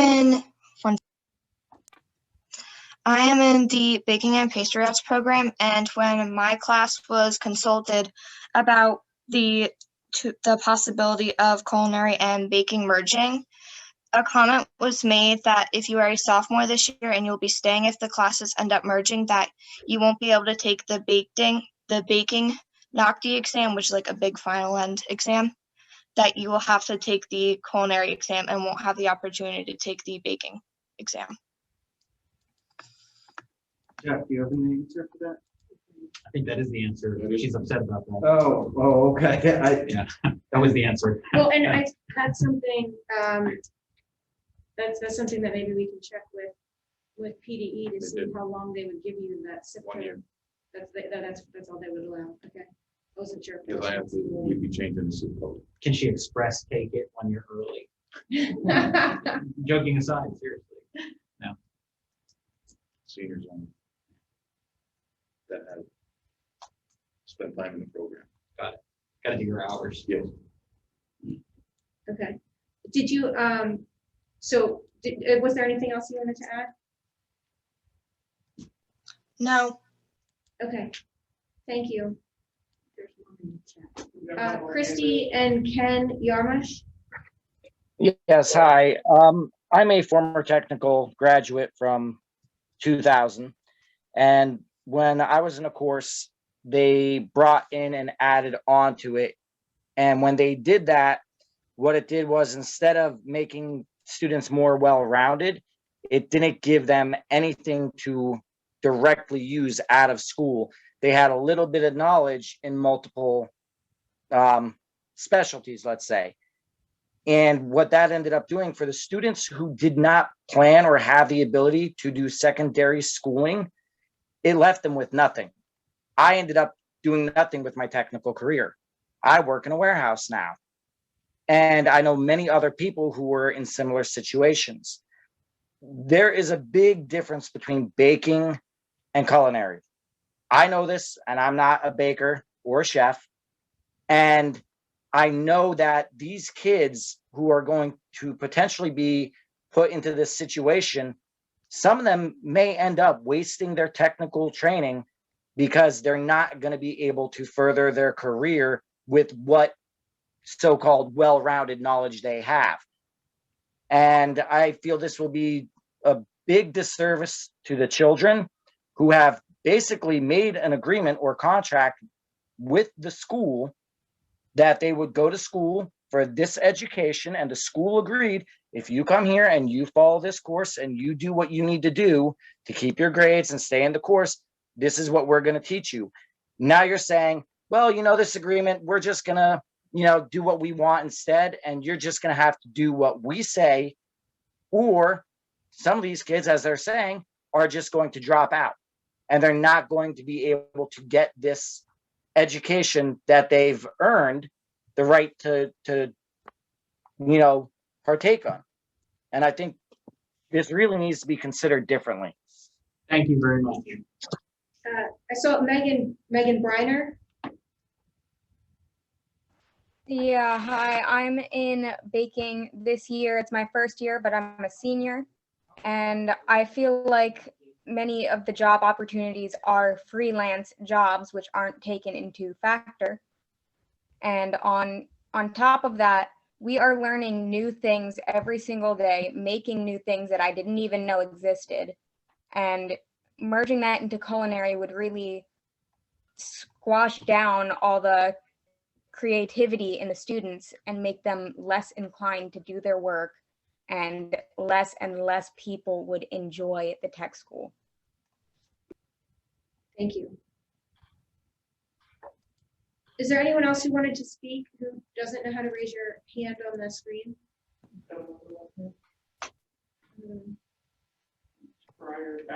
I just want to say thank you for letting everybody speak. I know that wasn't the original plan, but I felt that the issue is too important to not let people specify their feelings with words rather than someone regurgitating, possibly maybe missing their comments in the chat. So I want to thank you guys for letting us out.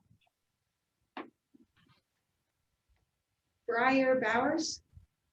Hello. Can you hear me? Yes. I've been in this class for 3 years, in the baking class. I have learned new things every single day of that class, and I'm constantly perfecting what I'm doing. I am not nearly close to even getting recipes right on the first time to what they could be done to. And I wanted to say for Gwyneth, her situation where she missed nearly an entire year of hands-on learning and she still has to do a culinary test is kind of ridiculous. Thank you. Thanks, Briar. Mary Ann Bryant?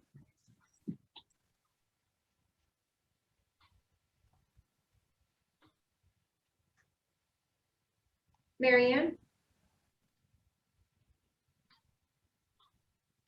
Did you unmute? Hi. Okay. I'm speaking as a parent as well as a high school educator. I'm very concerned about the students who are now rising seniors or rising juniors being forced back into culinary with kids that have 2 or 3 years of culinary specific skills, knife skills, cooking skills that are not skills necessarily used. How is that going to affect a child who chose baking and now in their final year is going to be put back in? I would see perhaps if you want to merge them starting with incoming freshmen and make incoming freshmen and sophomores have the skills in baking and in culinary that are necessary for both, and then offer them a choice as a junior or senior to speak and pick what they want to choose. I have a nephew who is a chef. He does not do any baking. All the baking at Kalahari in Pennsylvania is brought in from outside firms that do baking specific, and those things are brought to Kalahari. There is a definite need for specific baking skills. I just think you really have to take into account current students who chose a specific, especially incoming students who are going to be rising juniors and seniors next year. This is Dr. Rara. You make a very good point. There's a certain level of personalization in all of our programs. In each program, there are several career options, and that's always a possibility. Thank you for bringing that up for students that want to focus on one part of the curriculum. That is possible, but thank you. Are you saying it is possible to focus on specific aspects? Is that what you said? Yeah, so in culinary, there's different avenues After and tech school. jobs, or even in the tech school, if the student wanted to go out on co-op and focus on baking specifically, we would link them up and design the curriculum to support the student to transition them next year, especially to make sure the transition is smooth for all students. There was one other person on iPhone here that wanted to speak. I know of at least one other person. That's the same iPhone that. It is. She said her husband wanted to speak. Okay, I think Sherry was next. Sherry? Yes, my daughter is in the baking program, and she has been there since 9th grade. And I know this has been said, but she really doesn't want to do culinary, and she'll be a rising senior next year. And she really doesn't want to go in on her final year being in the culinary program. She just has been with Chef Penn since the beginning, and that's all I wanted to really say is that she's just wanted to finish with Chef Penn. She's been there since the beginning. She loves Chef Penn, and to just merge on these seniors at the final time is just kind of like, she wants to be a pastry chef. She doesn't want to be a cook. She wants to be a pastry chef. She wants to have her own bakery. She wants to bake cakes. So yeah. There is a bakery shortage in Quakertown. Say that. Anybody listening? Young Young's is opening back up, so. The other person from the iPhone? And again, if you could state your name and district you're from. Yeah, my name's Nathan Nepper. I went to Quakertown High School. I went to the bakery class at the tech school. I have been blessed in working multiple different fields. I bakery there. I was an EMT for a couple of years. I work in propane now. I'm just struggling with some of the comments that were made, like the cleaning workspace is a waste of time and separating the classes. From my understanding, that is an OSHA thing.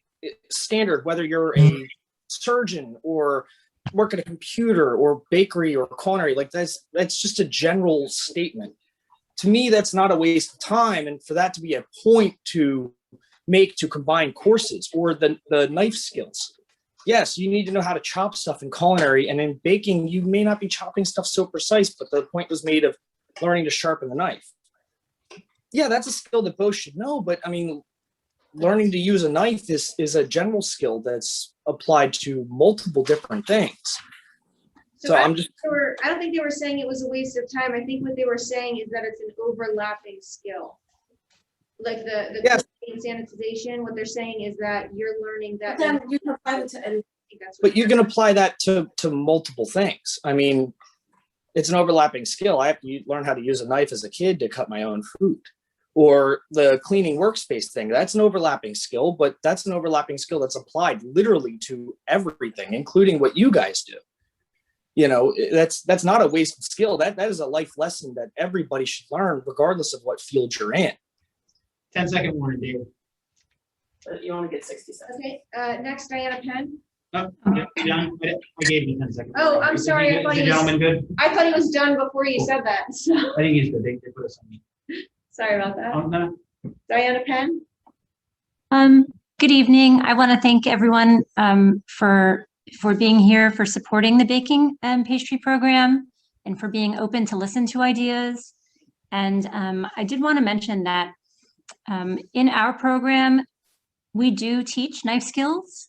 It's on my program of study, and it's essential that bakers know how to use a knife. And we don't just teach them about one knife.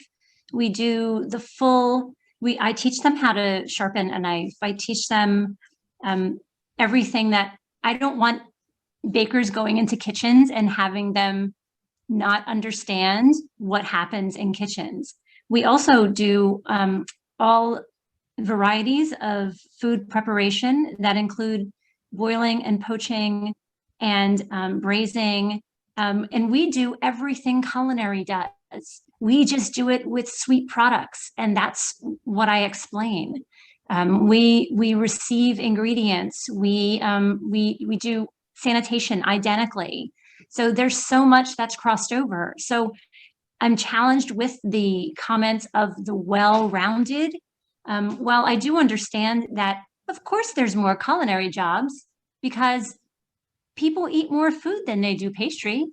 And if it was the opposite, I think there'd be a problem. But according to your percentages, it's 17%. The baking is 17% of jobs of what's available in culinary. And that's about correct. And we are a smaller market because everybody eats, but not everybody eats pastry. Thank you. So, thank you. I appreciate that. Thank you. Hey, I was curious.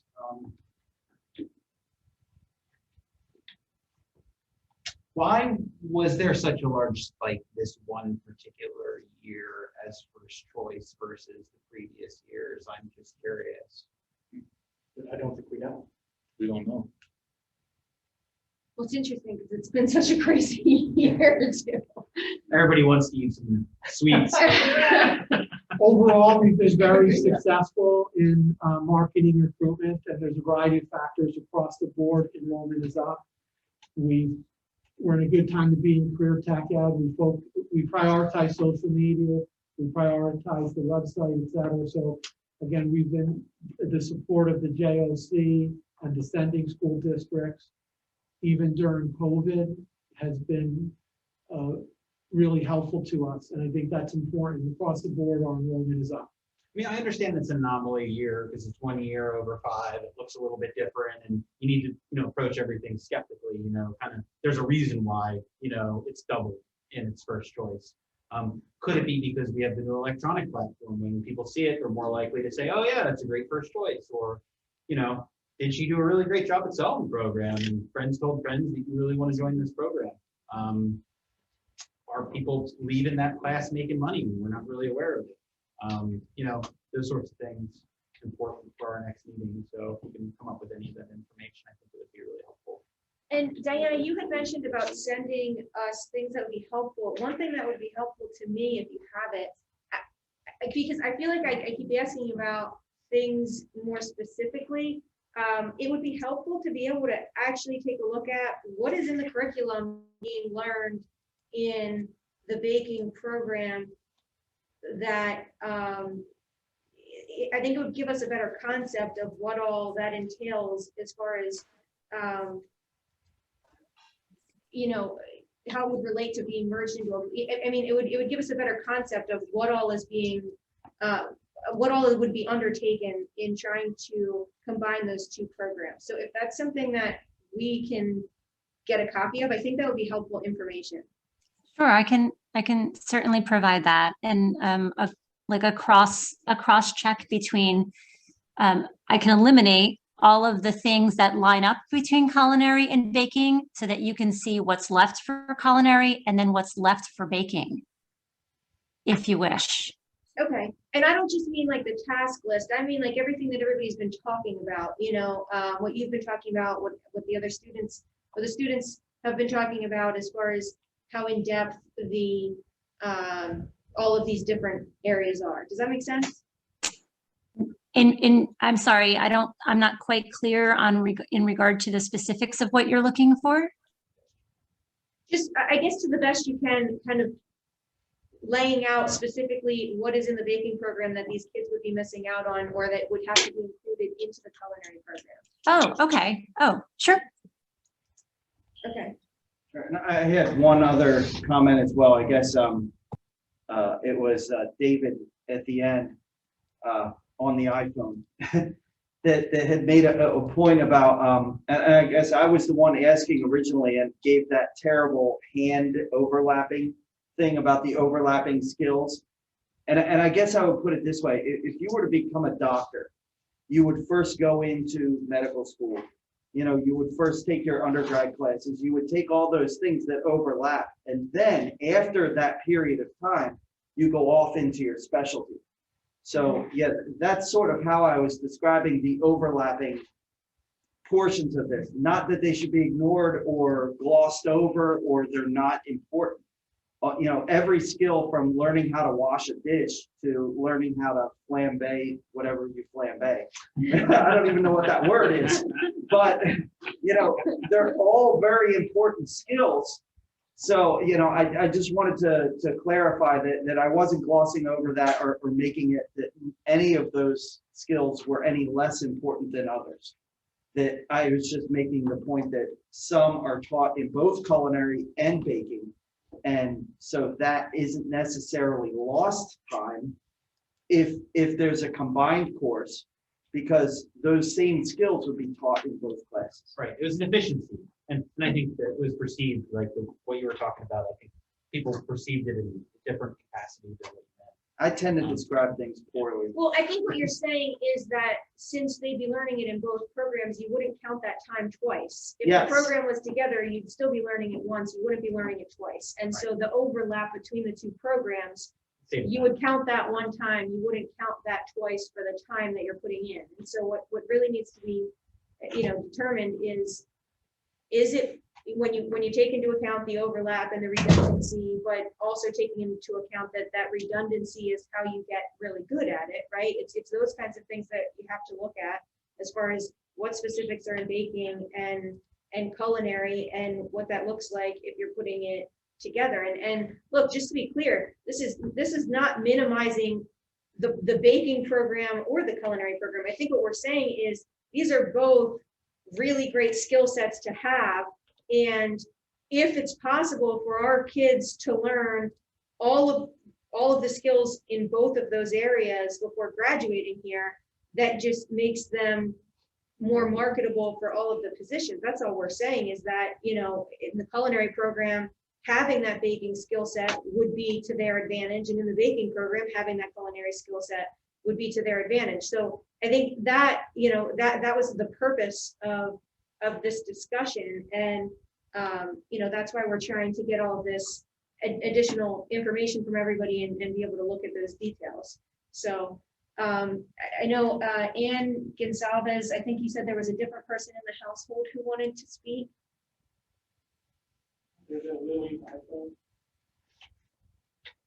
Yeah, I'll get to that one too. Hi, sorry about that. Yes, this is Adriana's mom. We're both sitting here in the meeting. I just have a couple points to make. My sister graduated from the CIA, and so my daughters are very aware of the differences and the nuances between a baking program and pastry arts, which are two different things in a way, and the culinary program. My daughter, that's a rising senior, next year is going to have to put a lot of effort into training for, brushing up on all of her skill sets to take the NOCTI test. How is she going to be able to have the time to do that if she's going to be incorporated into a culinary program where she's going to be, I'm assuming, expected to learn the culinary end as well? Another thing is that I have another daughter who's in the culinary program now, and I had extensive conversations with both of them about both of their programs and where they felt it would or wouldn't work. And my daughter in the culinary program said that anyone that's in the baking program would be miserable if that's what they're wanting to do, because there's not going to be enough time given for the baking, because when you get a culinary education and you go out and you work in a kitchen, you are not going to use hardly any baking skills at all, because you're not going to have that kind of a position in the kitchen. In the kitchen, you're not going to be given anything of any value where you're going to use it. You're going to lose all the baking information you have.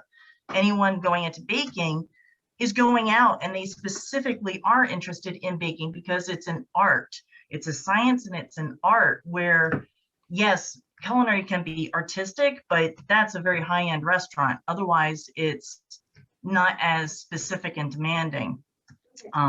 But if somebody could answer me as far as her training for the NOCTI next year, I would appreciate it. Thank you. So Mr. Kuda, my understanding is if this was to move forward, next year, the baking kids who are seniors next year, they would still be primarily concentrating on those baking skills that they need, because they would be doing the baking. You would still have a baking sip and they would be taking their NOCTI for baking. Is that correct? Correct. So as I mentioned in the slides earlier this evening, the juniors, that would be the junior baking students that will be seniors next year will finish up their task list. Their task list will follow them, and wherever they left off on that task list will be picked up next year in the culinary program, and then we'll have the option to take the baking NOCTI test. So we will make sure that any of the juniors, if this would go forward, from the baking program going into the culinary program, would get the skills and would finish up their task list to make sure that they are prepared at the end of their senior year in April to take that NOCTI. And NOCTI for the baking and the culinary? Just baking Just for the those baking. individual students coming from baking. So that it kind of addresses her specific question. Yes. And then the culinary program doesn't currently have the amount of baking that we're talking about. This would be going forward. So if we're not comparing what culinary is now. We're not comparing talking what about culinary it is is in the combined past. program. We're talking about what culinary is what we are proposing for the future, which is the 21-22 school year. There'll be a larger portion of that baking will be incorporated into that culinary program. Okay, and as far as an articulation agreement with the colleges, how does that work as far as kids graduating here with different, if it would move to the one zip code, how does that, how would that work as far as kids going into a college? Well, if they receive, every student in every one of our programs, we have state articulation agreements throughout the state. The requirements for our students to receive what they call SOAR credits. Every student has to have an average of an 80% average, overall average. They have to pass the NOCTI, both the written and the performance with an advanced. And third criteria, Mike, would be Co-op, task list, and and NOCTI. they have to complete 100% of the task. So that, with those three criteria, the state has set up articulation agreements with schools all over the state. But then we are researching and talking with Bucks County Community College. We have, articulation agreements up with Del Val. So depending on the culinary articulation agreements, which Mike is up on that, they will receive those articulation agreements through the culinary, and then they can specialize when they get in there, and go their route. So if they graduated and passed the culinary NAFTE, they would still be qualified and they would still have all the qualifications they would need to get into a baking program at one of the colleges. Is that correct? Correct. Okay, I just want to make sure that they would so that wouldn't limit any of their opportunities because it's included. Is that correct? They can. It's like it's like a major. You're going to school, and you decide to major in baking. You're going to take baking. If you decide to major in culinary, you're going to go to culinary. If you decide to, it's just that. So. And one of the things that Dr. Morris had mentioned was kind of what I was alluding to earlier, with having the kids get some background in both areas, but then be able to kind of branch off in the direction that's most interesting to them. And I'm just wondering, is there room for us to do that within this program where they're getting that background and those basics at the beginning of this program, and by the way you structure it and differentiate the instruction over the period of time, can they move in one direction or the other to specialize more in the area that they want, so that they're not getting, so they can have more choice over their education? So again, I mentioned it earlier with the criteria that the Department of Education puts on our teachers and on career and tech ed in general. Our teachers are mandated to be able to teach that task list that the Department of Education has out there in the programs of study, which they update every 3 years. If our students can complete that task list in 3 years, our instructor could add value-added tasks to that curriculum. So if an individual wants to specialize in, fishes or anything, they would be able to add those in there as long as they completed the minimum tasks that are on the task list. So as long as my teachers teach that task list, and I have high-flying students, and all my students are high flyers because I want them all to be successful. But if I have my students that complete that task, their junior year, at the end of their junior year, and they come in as seniors, they can go back and we can start specializing. That's why we bring in the Occupational Advisory Committee. That's why we bring in business and industry from our region to say, hey, why don't we start specializing in vegan?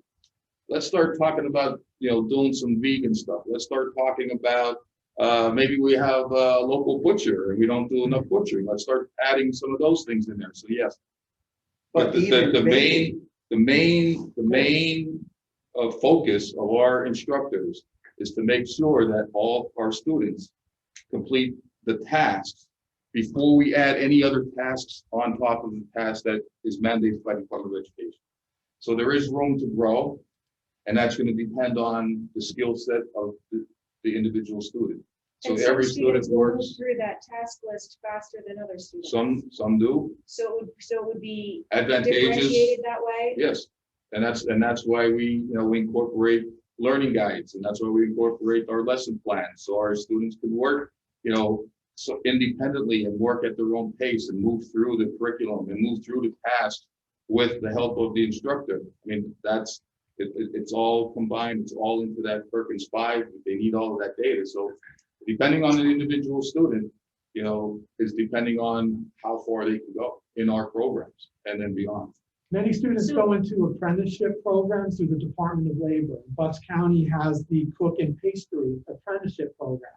We are a feeder for that in terms of pre-apprenticeships. So we're looking at the apprenticeships I know that Bucks County Community College has placed 70 students in apprenticeship programs through a wide variety of organizations, from Jericho Valley Country Club to Perk, Parks Casino, King George Inn.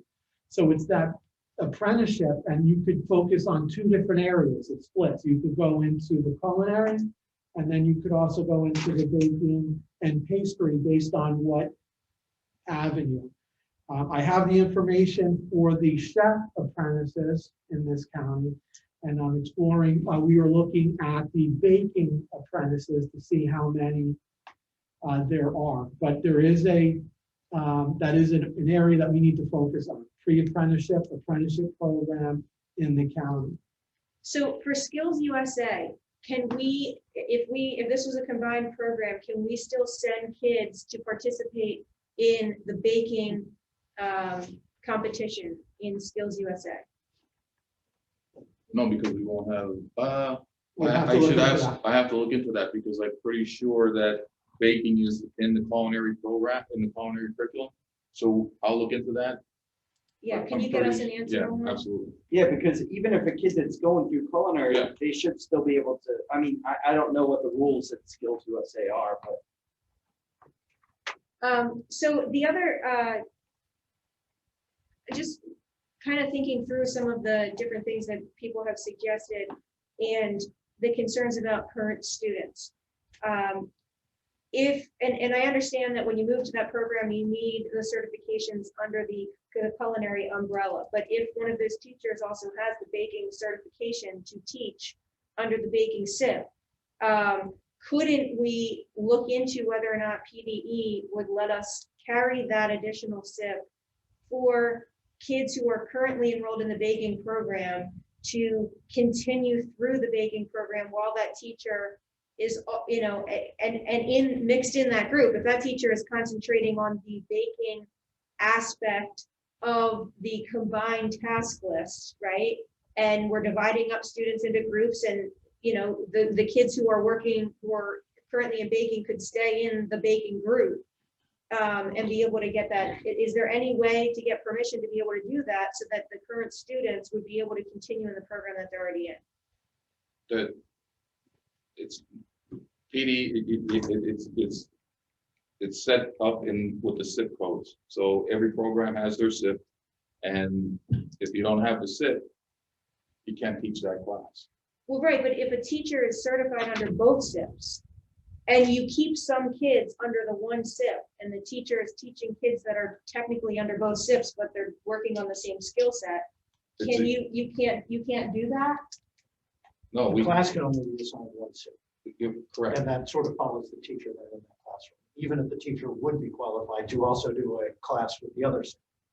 So you can't teach a assign multiple- combined class You can't assign 2 where you're SIPs to teaching the one. same skill set, but different kids have different. You need a different time.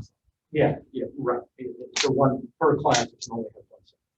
So maybe there would be some flexibility as far as time slots. No. Because we have a morning and we have an afternoon. Well, then you take away half the Then time you take slot. half the kids time, with one code, and they won't get the don't hour. You couldn't I know what you're saying. It would be nice to have what we're doing in Quakertown is we have this pathways thing. And it's almost nice that we could open up this really great culinary program that has a little bit of bacon and a little bit of, knife work and chef stuff and front of the house work, but then you can kind of break off on your own specific pathway that you kind of want to go into with this good foundation. But it seems like really what we're getting, what I'm hearing here, and I'm just going to kind of say this, and I hit my cap here tonight, folks. But what I'm hearing here from everybody is there's a lot of desire to see the baking program stay by itself because many of the people in the community, as well as the students, are baking because they want to bake, full stop. And so that seems to be the driving passion here is there's a certain selection of students that want to bake, full stop, that's it. And that's kind of where we are. That's my sentiment.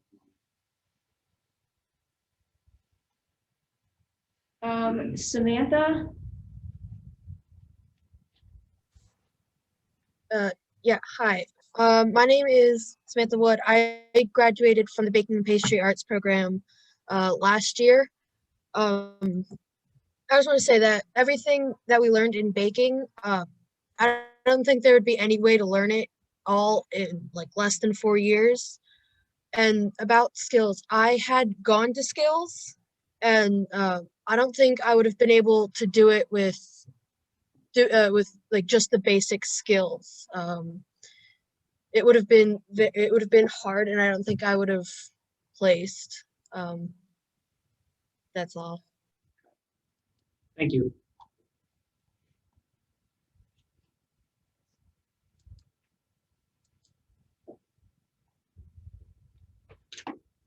We have 3 people. Sarah Trotter.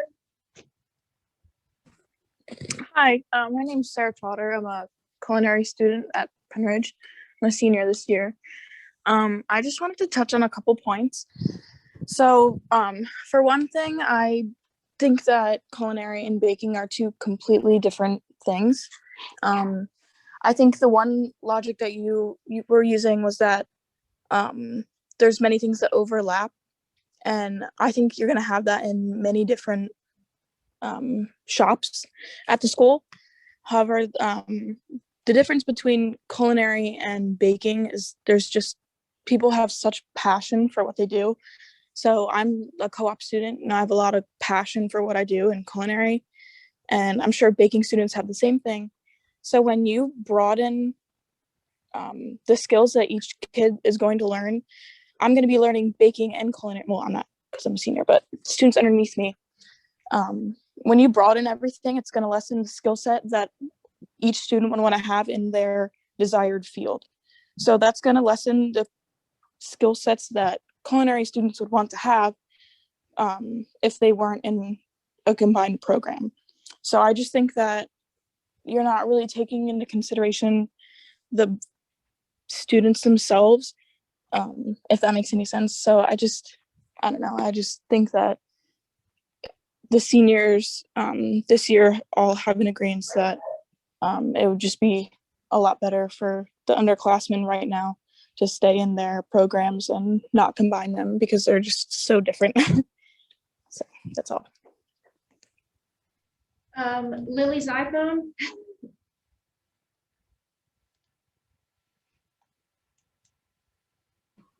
Hi, I would like to say I feel that if you merge, there's no way for the students to learn and in both classes, and without it being cut like in the time and the class, without the class being finished. Oh my gosh, I can't speak today. But basically what I'm saying, it feels like you're wasting your time and putting baking and culinary together, and this will go nowhere. Okay, Brendan Keller. Hi, so I just graduated from the Baking and Pastry Arts program last year, and I'm in the Quakertown School District.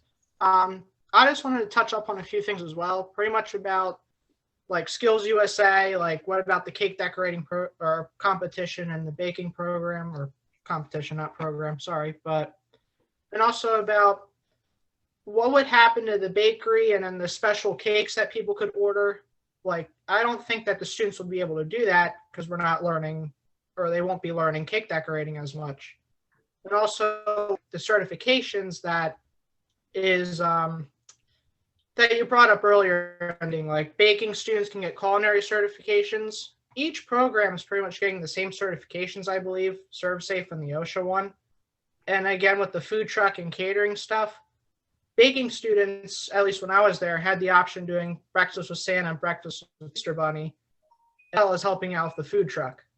Because I was going to do that, but then COVID happened and I couldn't do anything with the food truck. And that's pretty much it. Or if you also wanted to go to college and specialize in baking, I got one friend that's getting transfer credits because she was in the baking program and she's majoring in baking. So she's exempt from most of her classes because of the stuff Chef Penn has taught us. And yeah, that's pretty much it. And Brendan, what are you doing now? Tell them what you're doing. Right now, I'm working at the Proper Brewing Company in Quakertown. So I'm pretty much a host, a food runner.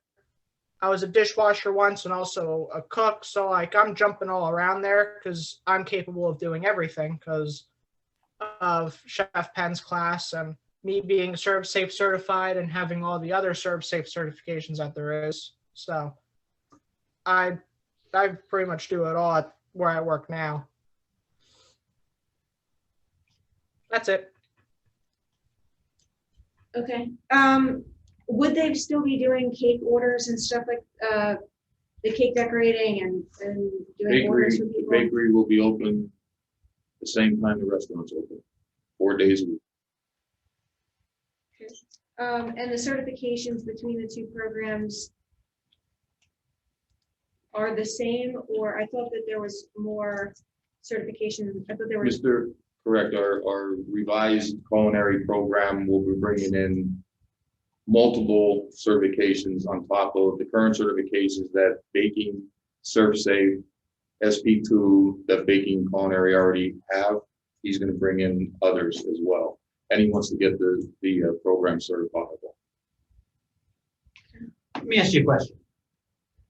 Let's pretend the board decides to do this. Besides for the board and the administration, this is a really fantastic idea. What else do we win? Like, where's the big victory here? What are we going to accomplish by merging these two courses together? Besides for it's what the administration wanted, it's what the board wanted. I haven't seen one comment from the outside that says this is a good idea.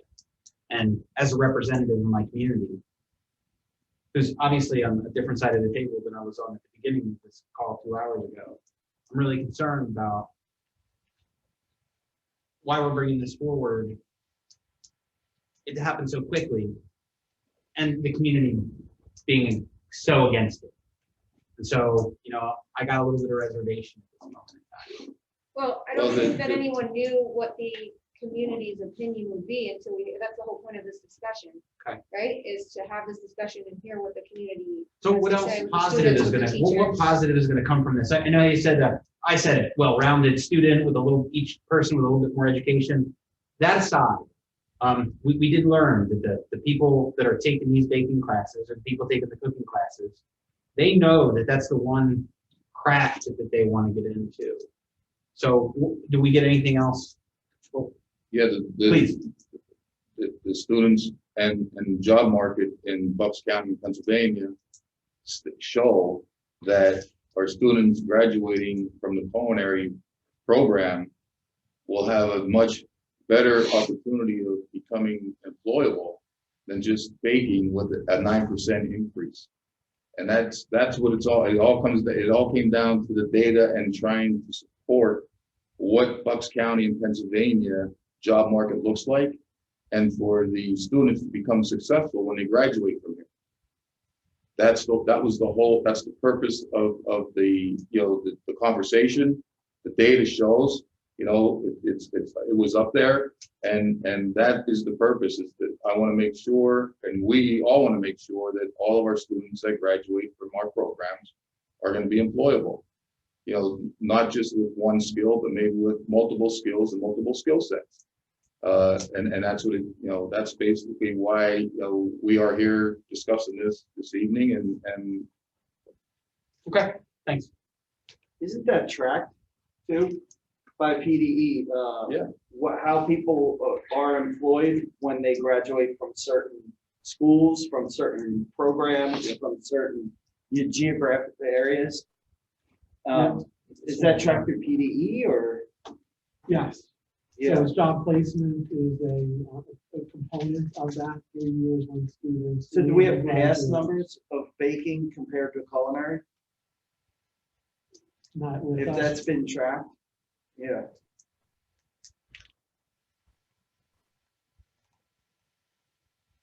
I mean, recent past numbers, I would. Well, and it's guess, interesting because, we've had several students, including one just now, who went through the baking program, but then got a job in the culinary field, and people who went to school in the culinary field or went to school in the culinary end and got a job in the baking field. So,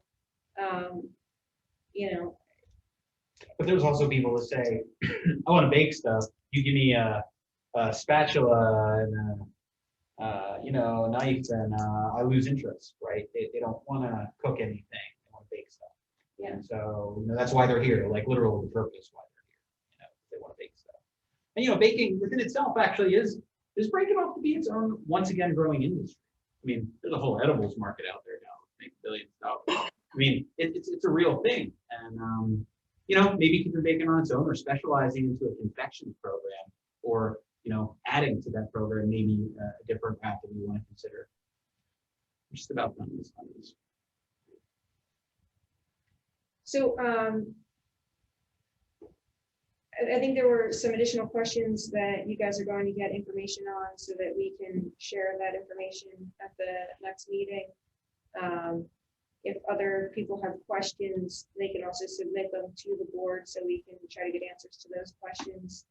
And we can continue to look into some of the things that were raised, some think outside the box, and you know, continue this conversation at the next board meeting, which is when a decision would need to be made, would be at the JOC meeting. So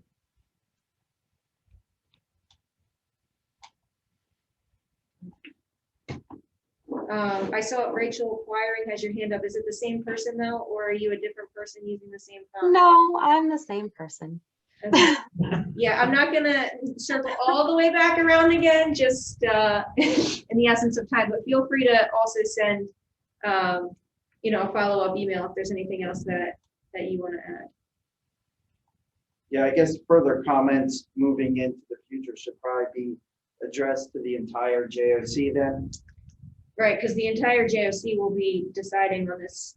It won't be just the committee. The point of this meeting was to be able to have a discussion, find out what all of the questions and concerns and opinions were from the public and from, well, specifically from students and parents and teachers and people that are directly affected by the program.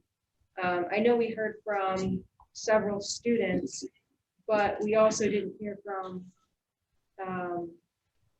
you know, there were a lot of students we didn't hear from. So it'd be interesting to know what all the other opinions are in those programs as well. I believe we only heard from one culinary student. All the other ones we heard from were baking students. So I would like to hear some of that side too, how the culinary students would feel to take on more baking skills as these programs right. merge together. And it's interesting because as Mr. Smith was kind of going through the numbers of 6 people chose baking as their first choice, 8 people chose baking as their first choice, but then the retention in that program, was that retention because they had a love for the baking, they developed a love for the baking, or because they connected with the kids in that particular class and that program and wanted to stay with that program? And you know, that would still happen, but obviously they're future students with future,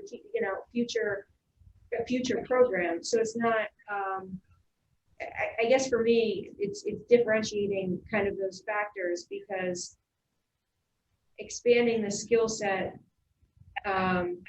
is different than the relationship piece, you know. And this year in particular, the relationship piece is significant. I mean, everybody was cut off from the whole world, and you know, this is kind of the outlet where kids and where really everybody is able to get together and interact with their peers, and that, you know, that's This been school huge more than during any this, other. right? You know, our homeschools weren't as open as this one, but so have we heard from the employers that hire our students too? If not, I'd like to hear from some of the employers and their opinion on that locally. I'm not sure if we had a big representation tonight of the local employers that are hiring our students, either to co-op or when they graduate.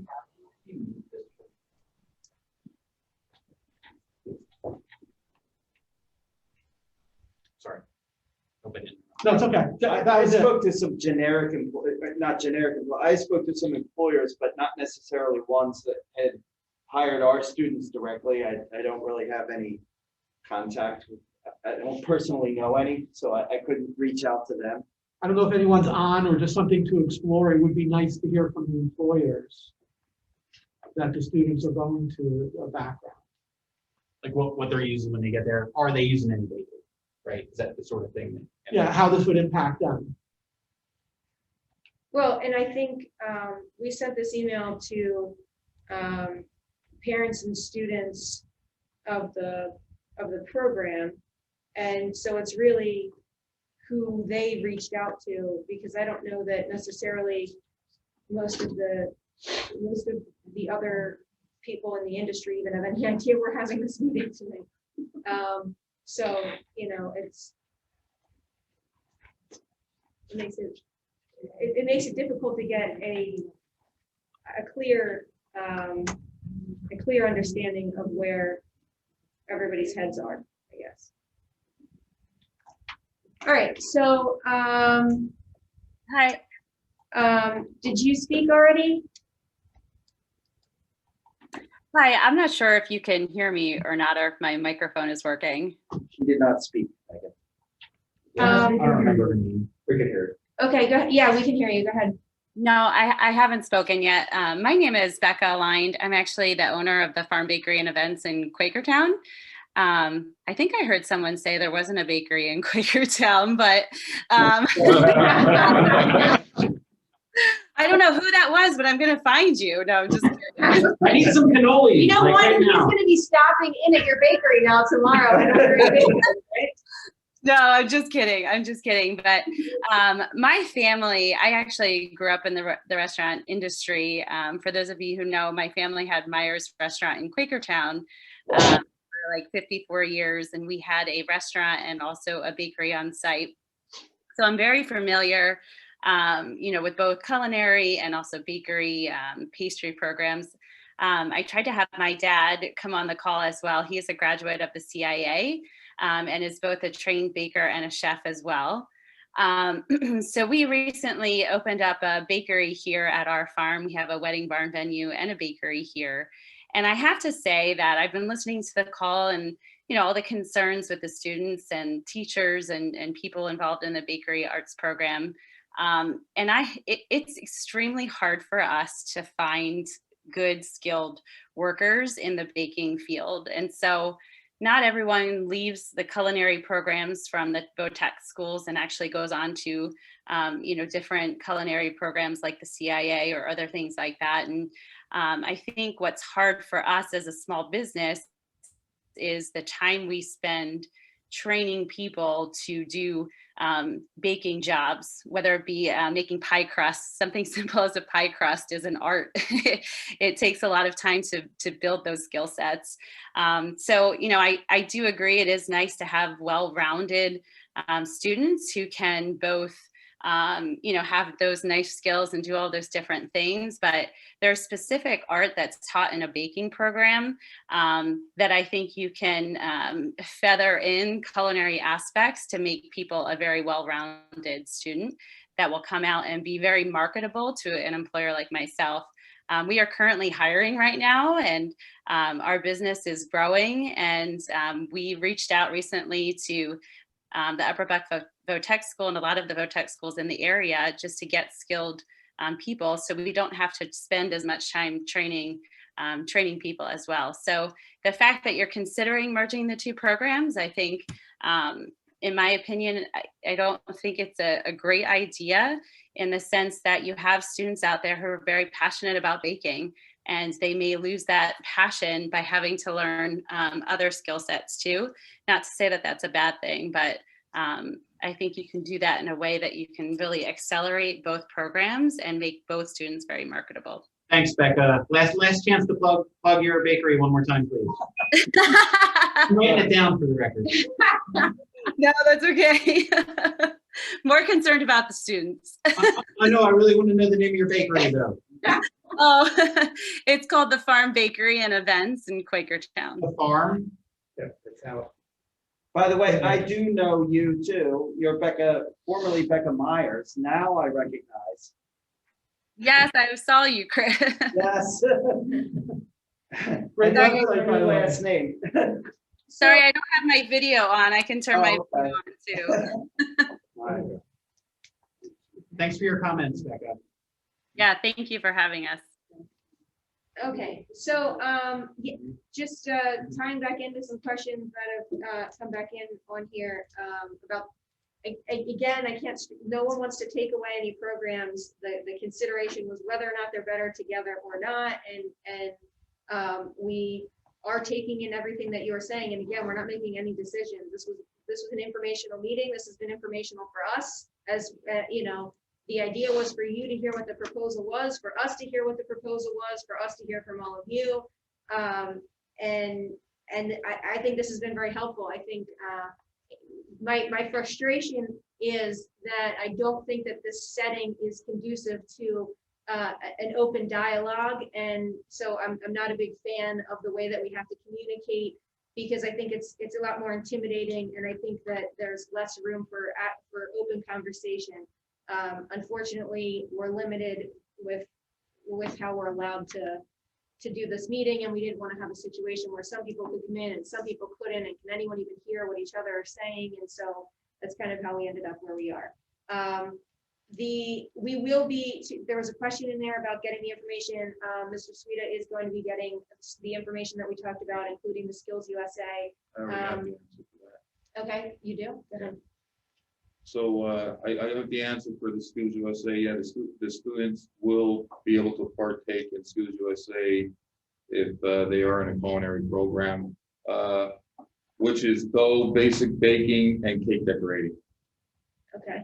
So are there any that they can't do that they would have been able to do, or they could do them all? Okay. Past student placements in jobs.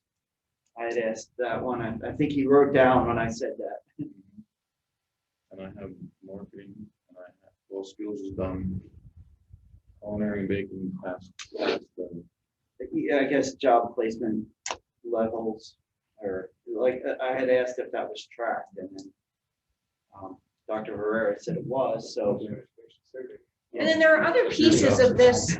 I guess the other thing is there's also hybrid versions, and I think that's what we need to kind of think through too, is, kind of in looking at what the end goals are and expanding the opportunities for kids. If even in the situation that we're in now, we can still be incorporating the baking program into the restaurant, into the food truck, into into all of those other things, so that they're still using. I mean, people order desserts in restaurants. People can order desserts on a food truck. I mean, there's ways for them to get involved in those programs too, on the baking side of things, and that gives them, more experience in those other areas as well, and helps them to be able to, have some of those benefits. So I think this informational session was really helpful. I think it gives us a lot to think about and work through, and try to, think about what are all the different solutions that we can come up with, and ways to think outside the box to try to take into account everything that everybody is saying. And then, this will come back to the JOC board meeting, the next JOC board meeting in about 2 weeks. Next week. Third Thursday. April 15th next week. April 15th. And 8 o'clock. so everybody obviously is welcome to attend that meeting. I don't think Mr. Hollowell will make this call for you, because he's the chair of that one. But I don't know if it will be an open dialogue like this, but other ways to communicate is through the chat, which I'm gonna set up this whole chat thing with the Google Doc with Dennis ahead of time. So we're like bam, bam, bam through the chat next time. So that's one thing that we'll fix ahead of time. And also sending any kind of emails ahead of time is also obviously welcome. And again, to Mr. Spear's point, sending them to the entire JOC, because this is going to be a whole JOC decision. It's not just a committee decision. But we didn't want to just put this on a board meeting. We wanted to have an open discussion, and we wanted to make sure that all of the interested parties had a seat at the table for this discussion. And I think it's been really helpful hearing from everyone. And I know Mrs. Penn is going to get us that that detailed information. I think that'll be a helpful piece of this too. And maybe we can try to get something similar, you know, from our culinary program. But I think when we just keep talking about these big, without having the details, it's really hard to you know, to really quantify what we're talking about. So I think those are also helpful pieces, and I think we're all creative enough to think outside the box and come up with some different ideas. I had something based on what Dave Buckmanowitz said earlier. That's why I'm interrupting you when you're about to talk, because maybe we're saying the same thing. You had mentioned before about sort of a parallel with how Quakertown is doing its Pathways program. And Mr. Sweda had mentioned that there's certain parts to this SIP grid that once all the students meet those, then they have that extra, you know, I guess reserve time or time that they could focus on something possibly a little more specialized. So is that something we could shoot for as a goal to say, you know, if these students almost like as a competition get through your required stuff, then you can start specializing on what you really want. And that may very well be baking. Right. It may Or be cake decorating. Yeah, or cake decorating, or as Mr. Sweda said, fishes. I Fishes. remember that Yeah, because yeah, it did say fishes instead of fish. Fish, So. yeah. I thought myself after that. So that's why I remember that. But you know, like I said, Quakertown has sort of embraced that Pathways, which is a little more, you know, pointed learning. But that, you know, that could possibly be something that we could work for if we do combine these classes to say, hey, meet your requirements, then you can start thinking of specializing. Right. Pick your passion after you build your base. Right? Exactly. Yeah, you can kind of keep going. Megan, Yeah. Real quick before we do break, make sure you give everybody that email address so that they can email over. Well, I think probably if I'm going through, almost everyone who spoke tonight, because I recognize the names, emailed me, and I emailed them back by copying all of you, so they already have it. But for the few of you who didn't email, Dennis, can you copy and paste that into the chat? The JOC board email? Or I can. I'm just not on my email on the computer, so I'm on two different devices. Yeah, is that just JOC at ubcts.org or So something? I'm proposing, I created a separate group for this, just so we're not using that main group. Okay. I would like to share that one with everybody. Oh, okay. Sure. Great, yeah. I if mean, you can all of the provide- JOC members are a member of that group, but I'd rather have a kind of like a secondary one just for this topic. Sure. Okay. Is that fair? Yep. Yeah. I will share that in the chat. Well, And I gotta keep let track us of know it. too, and we'll stay it It all here goes in the same bin. if you have it. And it seems like a lot of people like the idea of having kind of a general skills program in year one. I just don't know how that's, you know, I mean, that's a discussion to have with PDE about ways that they can modify, you know, how they can provide more flexibility to the schools to do things a little bit differently, because it sounds like we wouldn't be able to really do that, right? We know how quickly they like to change. That's years. Yeah. You know, and you know, you look at the curriculum. You look at, you know, what's in both of those curriculums, and that's why, you know, Department of Ed came up with the culinary SIP, and they added that baking component in there. You know, give the kids a more well-rounded opportunity because of the downtrend in the last 10, 15, 20 years. I don't think it's a bad suggestion. I just think, you know, on the other hand, is also a valid suggestion. You know, the specialty, the baking specialty, and the culinary specialty, and some of these points that some of these people are making are pretty valid. Right, and depending on the student, you know, like we mentioned earlier, if the student gets through the task list, we can specialize. We can send them out in job shadowing. We can send them out in co-op. We can send them out, you know, in all the apprenticeships. We can do that. But the primary responsibility that we have is make sure they get through those tasks and finish them 100% with a passing grade, and then pass that off with an advanced. But every student has that opportunity to go through that curriculum. And you know, add those value added tasks or specialties in there.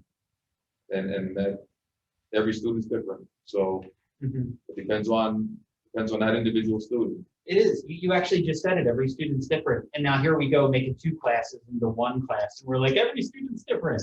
And so it's kind of like, it kind of brings me back to, you know, man, this is really a toss-up for me. I really need to sleep on this because, like, honestly, I feel for the students who want to bake. Like, I know what it's like to want to bake brownies and sweets and confections and cupcakes. Like, it's a whole thing. And I get why you wouldn't want to cook and you want to bake. And so I have this space in my head now where I understand where some of these people are coming from. But I do understand the benefit in building this more generic class where you can kind of, after you check your boxes, so to speak, or hit your 28 points, you can kind of move on and build off that.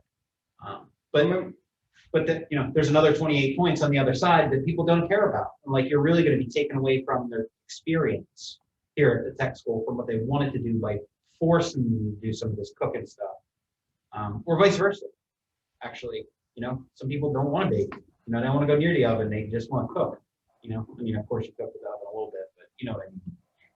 Well, and I don't know that it'll be 28 because that's how many are total in the program. So there's going to be it'll be less than that. But I get your idea. I mean, I like that what you're talking about, you'd be able to differentiate it in different directions near the end. But it would be helpful. You know, we've got a broader range of ability to differentiate in instruction and directions with kids in other areas, and it would be helpful if they gave us that same flexibility in a program like this. If you have teachers that have, you know, the certifications between them to be able to, you know, offer different SIPs and different combinations that are better for kids, and those things are incorporated in, you know, and they can, you know, kind of specialize in different directions going forward in that class. I think that would be helpful. But, you know, it would be interesting. I mean, I feel like we advocate for all kinds of different things at our sending schools, and maybe this is something we can advocate for from the JOC, you know, and advocate for this kind of flexibility with PDE and in how they're designing things like this going forward so that different schools can structure things in ways that benefit their classes best. So. Remember back in, I believe it was January, you brought the example in of one of the welding students was doing really well in her class, and she had asked to work on a sculpture during her welding time, but she had met, you know, up to that point of where she should be. She had met most of those things. So that was one of those specialty things that she was given permission to work on or allowed to work on to move forward.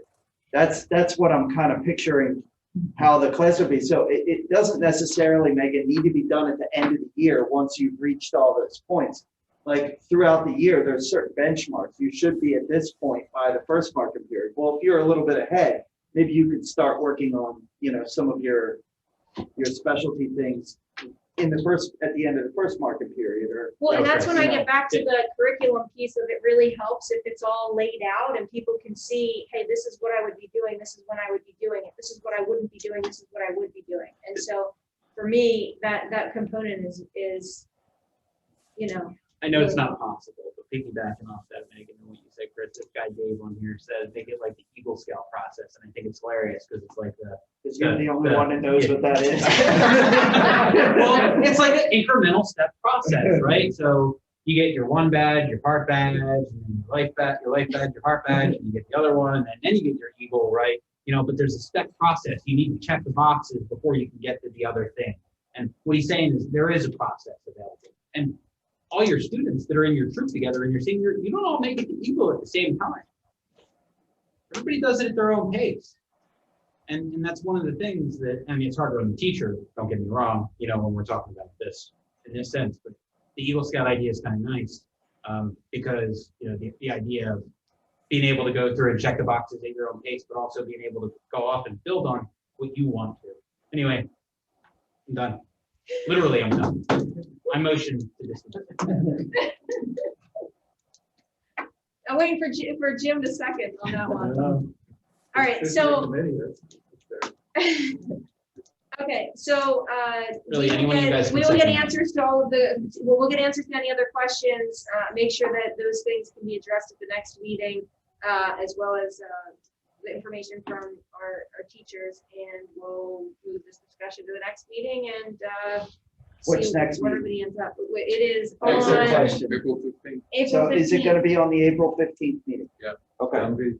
So there's the answer to Simon's question. Yeah, I posted that in the chat, Okay. yeah, and then, Dennis put the date and time. There'll be a motion on the agenda to provide a program. Yes? If Is that what we're talking about? Well, I assume the motion would appear and then we would either vote it up or down, or we would change the motion accordingly, I think. So probably the administration will put, so that's a good point. Don't get freaked out if you see the motion on there, because some kind of motion has to appear on the agenda.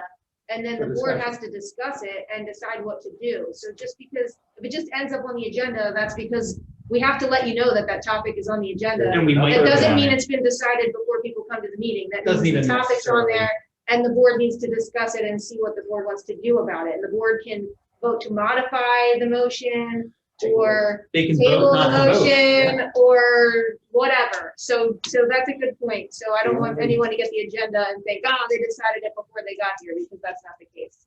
The only caveat there is that if we are going to approve the change, it needs to be done in a timely manner so that it can be done for Next year. next school year. So we can't, I mean, Right, Practically- kids need, the From a students, practical standpoint. students need to know what they're doing, and, well, the and, administration. and the administration needs to know, but I mean, So I mean- on a practical point, if it's not approved in April, it's not gonna happen in the law. Do you Until the have next that, year. that time period, like is pretty much just next meeting or not? I tried. Not till next year, not next year. Yeah, okay. Okay? Okay. You All can right. say it out loud. all right, thank you all for all of your feedback, it's really been helpful. And again, if you have anything else that you want to add, before, Dave confiscates all the computers and turns them off, you can email it to us and, we'll get back to you. If you have any additional questions that come up, please send them in, and, we'll be doing our homework and taking things into account, and we'll be back next meeting, okay? Sorry, Dr. Mars. Please email us though. I'll be looking for your email. Mine is a little different. Okay. So we'll Hang on. adjourn the program committee meeting. Thank you all. Motion to second. I don't think you need No, to. you don't have to. you don't Subcommittee. But you do have to bang the gavel. Good night, everybody. Thank you all.